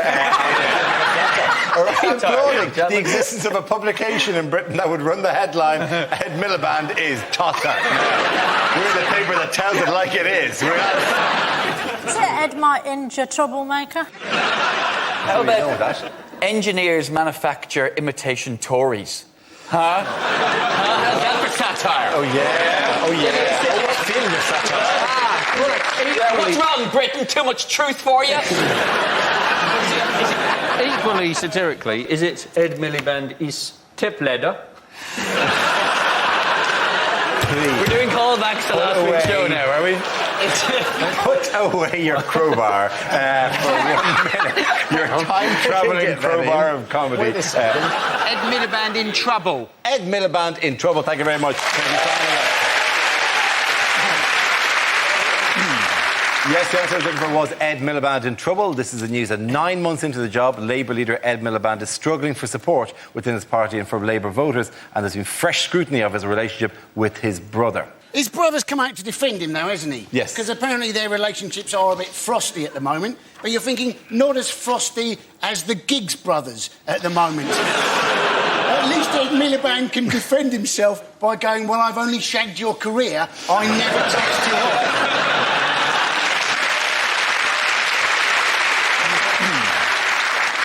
That Ed Miliband has demanded that David Miliband is permanently out of focus in photographs. The Mail, particularly, the Mail are trying to, they're trying to make more of this sibling rivalry thing, which David has denied by saying that it's a soap opera of which I want no part and the public have no interest. And then Ed went... And then David said, hey, I don't sound like that. And I said, no, you sound like that. They didn't really help themselves. No, you're right. Don't you think it's time for the mum to step in now and sort this out, really? To say, look, you can both be Prime Minister, but you've got to share. I was talking to a friend and I was saying, I wonder what Ed Miliband is actually like. And they said, you've met him.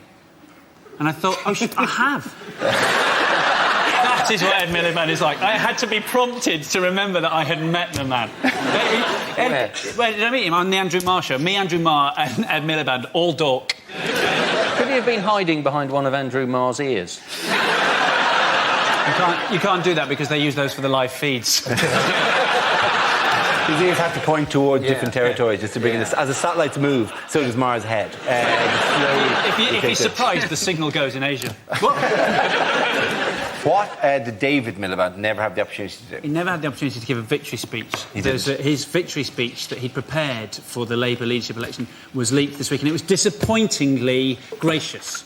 I felt just once I would like to see an election where somebody gives a speech where they go, boom! I've done it! I'm beat it! Oh yeah! But also, it was if you're going to essentially have the opportunity to rewrite history, if you're going to leak a speech, then stick in a few things that make you look 9 months later like, just I believe in a society where any woman from Newcastle could go to America and get a job on a talent show and not be sent back. Just weird shit. They go, how did he know? How did he know that was going to happen? And where did he deliver the speech? He delivered it to his wife in the car on the way home. That must have been an exciting car journey. At some point in the drive home, I'm assuming she went, David, excuse me, I've just got to deliberately set off the airbag. In other news, who has Ed Miliband attacked this week? The workshite. He has attacked the workshite. Which, I think is a bit... He wants the workshite to go to work. Which I think is a terrible idea. I believe the workshite should stay on the dole where they belong. Where they're a bit of a drain on the economy, fine. So long as they're not at work, that's when they cause problems. As long as they're on the dole, they're not losing your luggage or derailing your trains.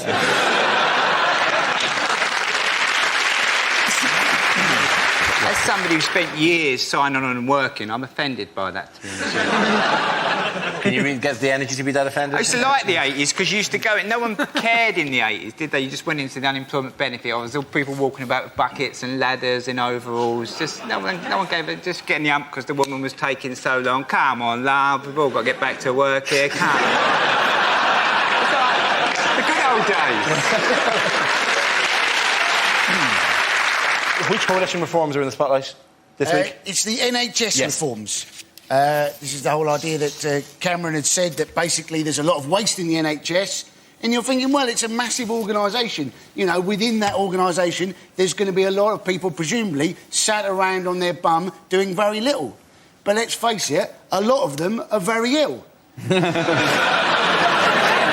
biggest worry for me was when Cameron said he wanted to rid the NHS of imbalances. I thought, how are people going to get to hospital?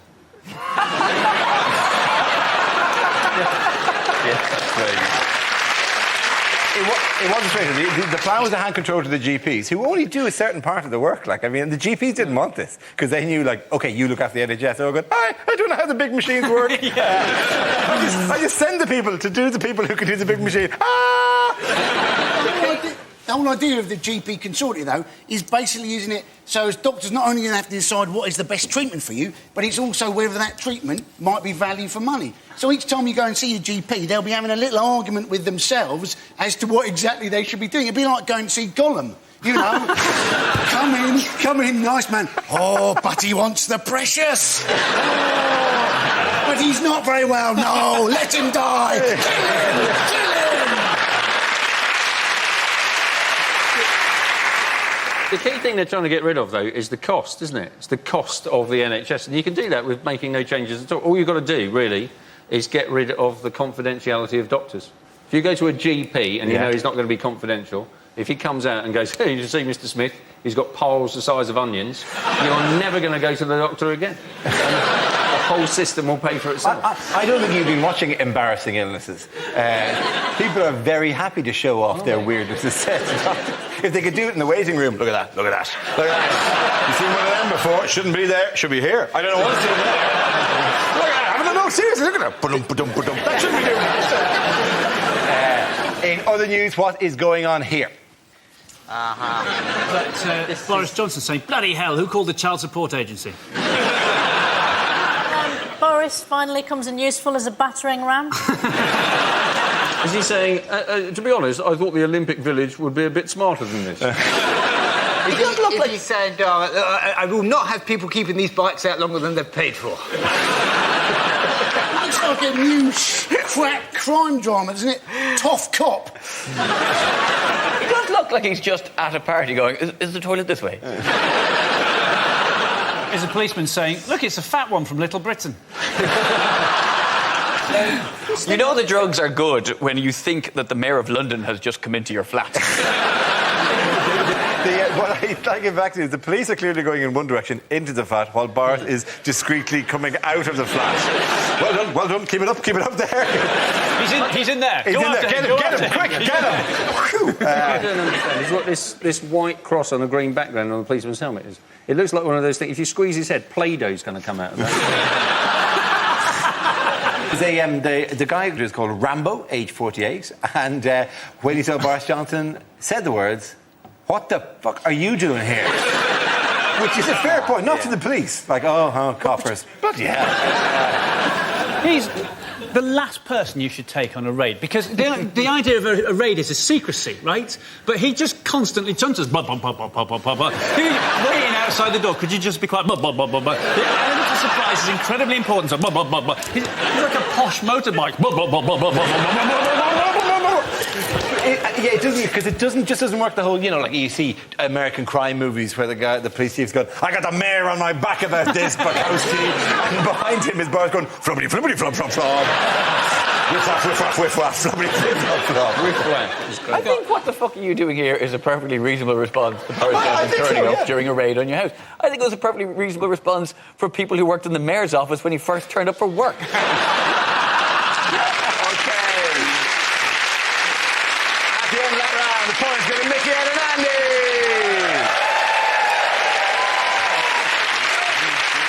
Now we play a round called The Apprentice, You're Funny.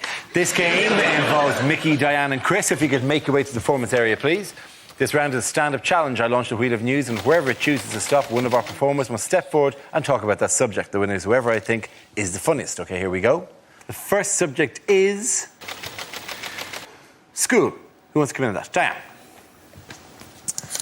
A lot of my friends are starting to have kids now, and it always amazes me the amount of effort that some parents put into choosing a school for their kids. Because when I was younger, my parents were like, George Tomlinson's is a bit far away, isn't it?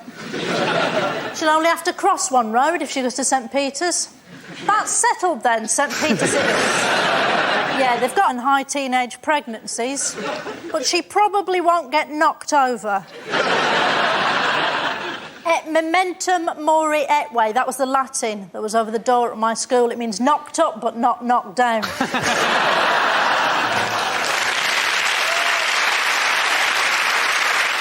It's a rubbish school, my school, though. It's really rubbish. My domestic science class was about 45 minutes long, right? So they didn't have time to show us how to prepare and cook an apple pie from scratch, right? So to save time, to cut corners, they said, bring in some ready-made pastry and a tin of apples. Ready-made, all ready-made pastry and a tin of... I don't know why they didn't just have a class on how to buy an apple pie. Thank you very much. OK, let's spin the wheel again. The subject is technology. Chris. We really take technology for granted now. We live in an age of miracles, right? Not that you would know this, because we take everything just as it's owed to us. Wireless. You've got wireless, right? In your house? Yes? Yeah. Some of the older people go, of course, I've got a bloody wireless. How do you think I listen to the Archers? Keep it on permanently in case they declare war. I'm not getting caught out twice. I'm not. I don't mean wireless. I mean Wi-Fi, right? Wireless. Right? When you first saw wireless wireless, you thought, look at that, look, that is the science fiction of my childhood available to me now in my adult years. Thank you, O providential universe, to be alive at a time such as this is a privilege. And now within half an hour, you're going, work, you bastard! Half an hour is the time between miracle and basic human right. As we can say, we're pathetic. You can be sat in your front room watching Hole in the Wall, right, with your laptop there. Every piece of information you could possibly want in the universe is available to be beamed through the dust of your sitting room to right in front of your chops. That is a bona fide miracle. It goes down for 40 seconds, and we go, oh, my God! This is like living in a third world country. I wish I was dead. Well done, Chris. Thank you very much. That leaves us with Mickey. Let's see what you've been left with. And the topic is fashion. OK, Mickey. Bound to be, wasn't it? I've returned to the vest. Happened a couple of years ago. I was walking through Marx's to get me pants. You always go back to Marx's. And, they know. They look at you. They go, you come back and you went the next, didn't you? Got flash. And I saw the vest. Packet of singlet vest. I thought, I'm having them. Put them in my basket. I covered them over like pornography. Got to the counter. I said to woman, get them in the bag, love, get them in the bag. Got home, I shook one of these vests out. I thought, put it on. I thought, that is the answer. The wife came home. She said, what's all this with the vest? I said, I like them. I'm returned to the vest. She said, I don't mind, but only indoors. So for a couple of years, I've worn the vest, sort of in secret. But the other day, I'd had a couple of cans of beer, and I wanted a couple more, so I got up to go out, and my wife said, the vest. I said, no more. I refuse to live a lie. I'm standing up for vest wearers all over the world. I marched off down the off here. I've got 2 cans of Stella Artois. Put one in my back pocket, cracked the other one open. And I walked back from the off in my vest. I made a discovery. You drink a can of Stella and wear a vest, you get a bit of space.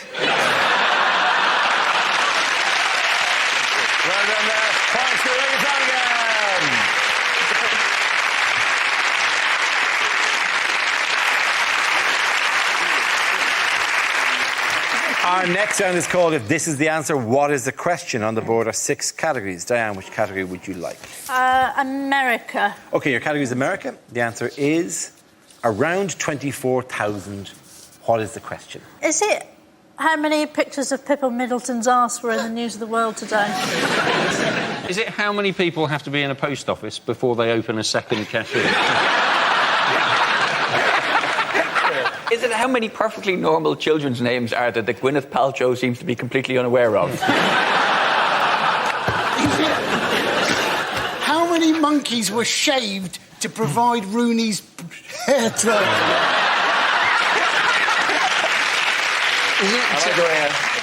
As a bald man, you can't even say the word hair. It's a betrayal of you and everything you stand for. Is it the number of Father's Day cards Ryan Giggs is going to receive this? Is it how many salads can you buy for the price of one in Berlin Aldi? Is it what ticket number would make you think, do you know, I think I might come back to this deli counter tomorrow?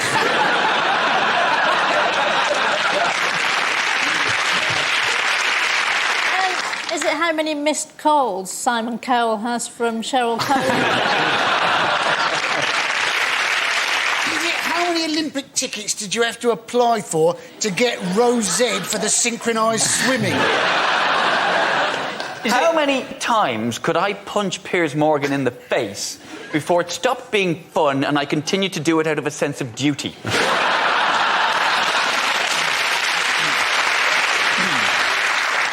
Is it the number of times I say, what a lot of old bollocks, when my wife is watching Likewise to Candle? No. And do you want a clue? It's about Alaska. Is it how many emails have, or how many pages of emails have they released from Sarah Palin? That's very good. Thank you very much, Ed Byrne.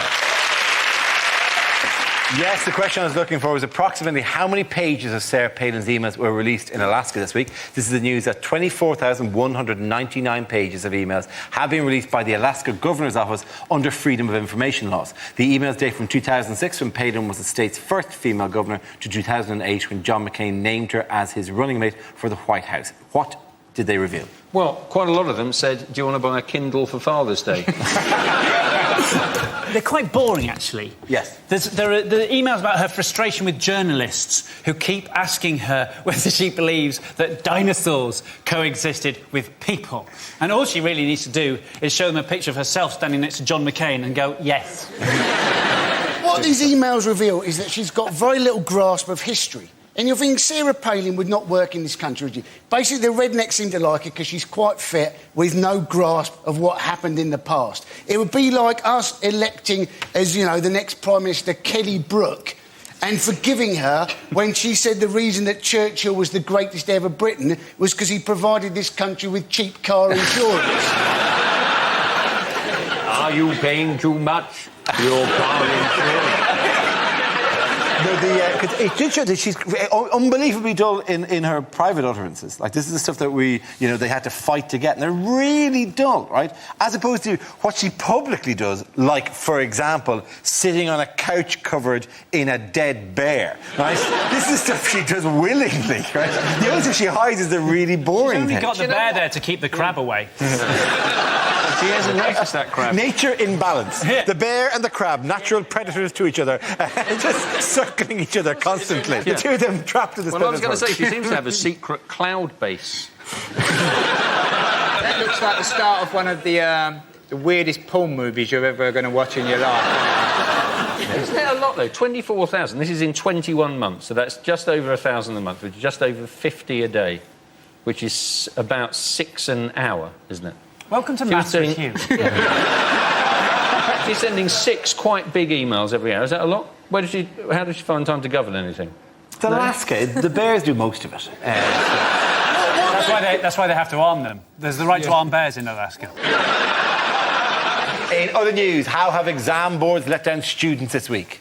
Poor students. By asking questions that are unanswerable. In what manner were they unanswerable? They didn't have enough information in them. The papers, there were typos or mistakes on the paper. Yeah. Yes. One of the sports science papers was a really tough one. It said name. they're saying these are impossible. This is an impossible maths exam. Rubbish. You only know a maths exam is impossible when you hear a voice at the back going, "This is bullshit. I'm leaving." Smashing into the other table, bang, trying to reverse around, bang. The best exam story ever was there were teachers giving out to us for doing because it's very boring to invigilate exams, and they had games that they devised. It was who's the ugliest student, and the two of them, one of them would walk down and stand next to who they thought was the ugliest student, and then would walk back up again, and the other would go. They would walk down to who they thought was the ugliest student, and they go. Yeah. My favourite exam story was possibly an apocryphal one of somebody coming out of a biology exam and complaining bitterly that they had thrown in a physics question because this guy even saying, like, because I know about charged particles, I know what a cation ion is, and I know what an anion is, but I've never heard of an on ion. That was an onion.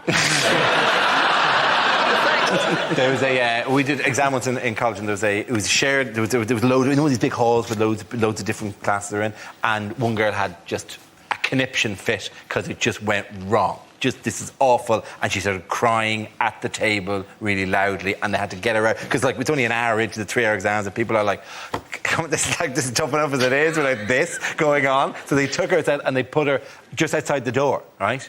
And then every time somebody went to the toilet, you'd hear. And you knew the person's going to come back from the toilet in a minute, and you're all going, I don't want to hear it. Was that because the invigilator was standing outside the door next to her going, this one! This one! OK, at the end of that round, the points go to Chris, Hugh and Diane.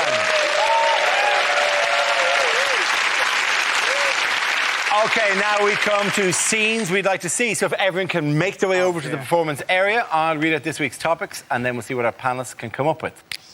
OK, here we go. The first subject is unlikely things to hear on a history documentary. The Russians had Lemsip. The Americans had night nurse. This was the Cold War.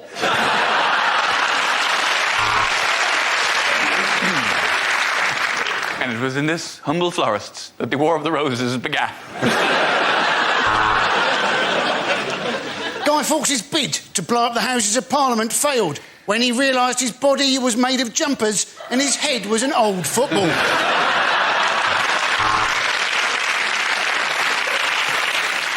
Tonight on Bruce Forsyth's History of Britain, Boadicea, Decea Bode!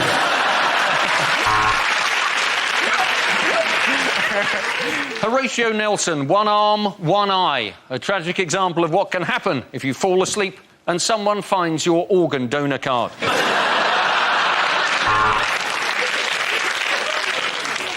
Welcome to Biggest Historical Boobs with me, Katie Price. Tonight, I intend to find out exactly what did happen to Hitler's other ball. And my search begins right here in the Albert Hall.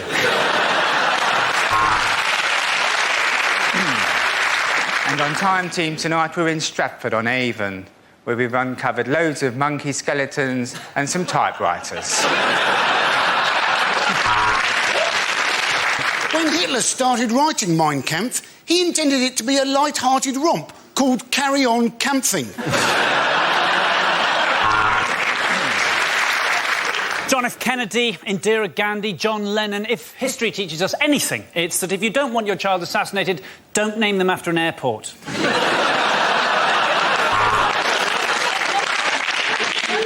To be honest, I'm not interested in all this old nonsense, really, but since the end of Blackadder, the work's been fairly hard to come by. It's hard to believe that this crumbling old ruin presented Weakest Link for as long as she did. Of course, the Bronze Age was the third best age in history.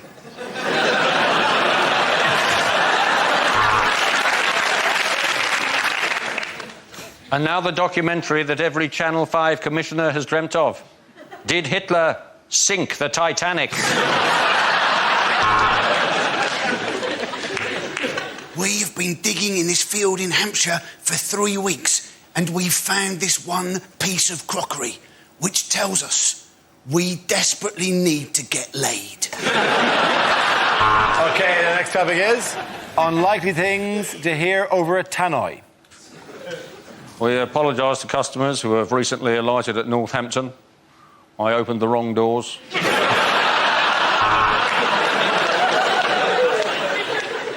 Could all the people shopping here at Asda please accept that you are piss poor? Clean up required in the magazine aisle between loaded and nuts. Would the parents of the lost child please pick him up from the meeting point? Madonna is trying to buy him.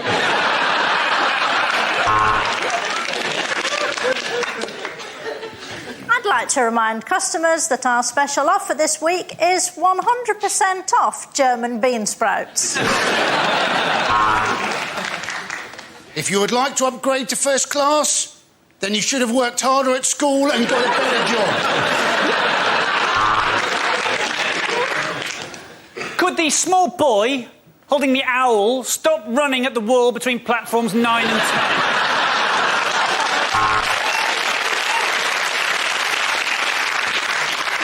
Would the man on pump number 4 please remove the nozzle from the backside of the man on pump number 6?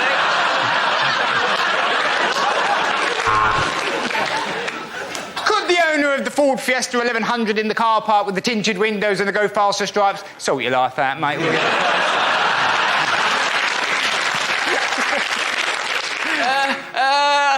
I can't remember what the code is.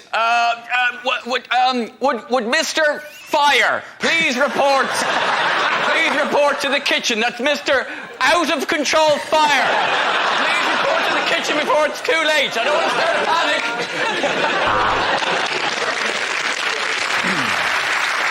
The train now approaching platforms 3, 4 and 5 is the derailed train from Swansea. Would the owners of a black Jaguar please move it as it's attacking the customers? This is your captain speaking. You can now turn on your mobile phones as you'll need to text your loved ones goodbye as we plummet into the sea. OK, the point to the Chris Hughton.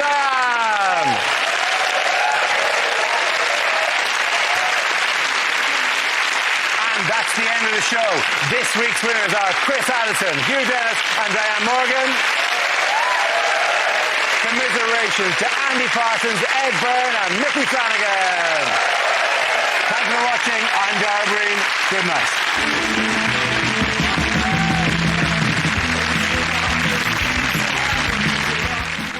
And Dara O'Brien heads off with Rory McGrath and Griff Rhys-Jones as 3 men go to Venice Tuesday at 9.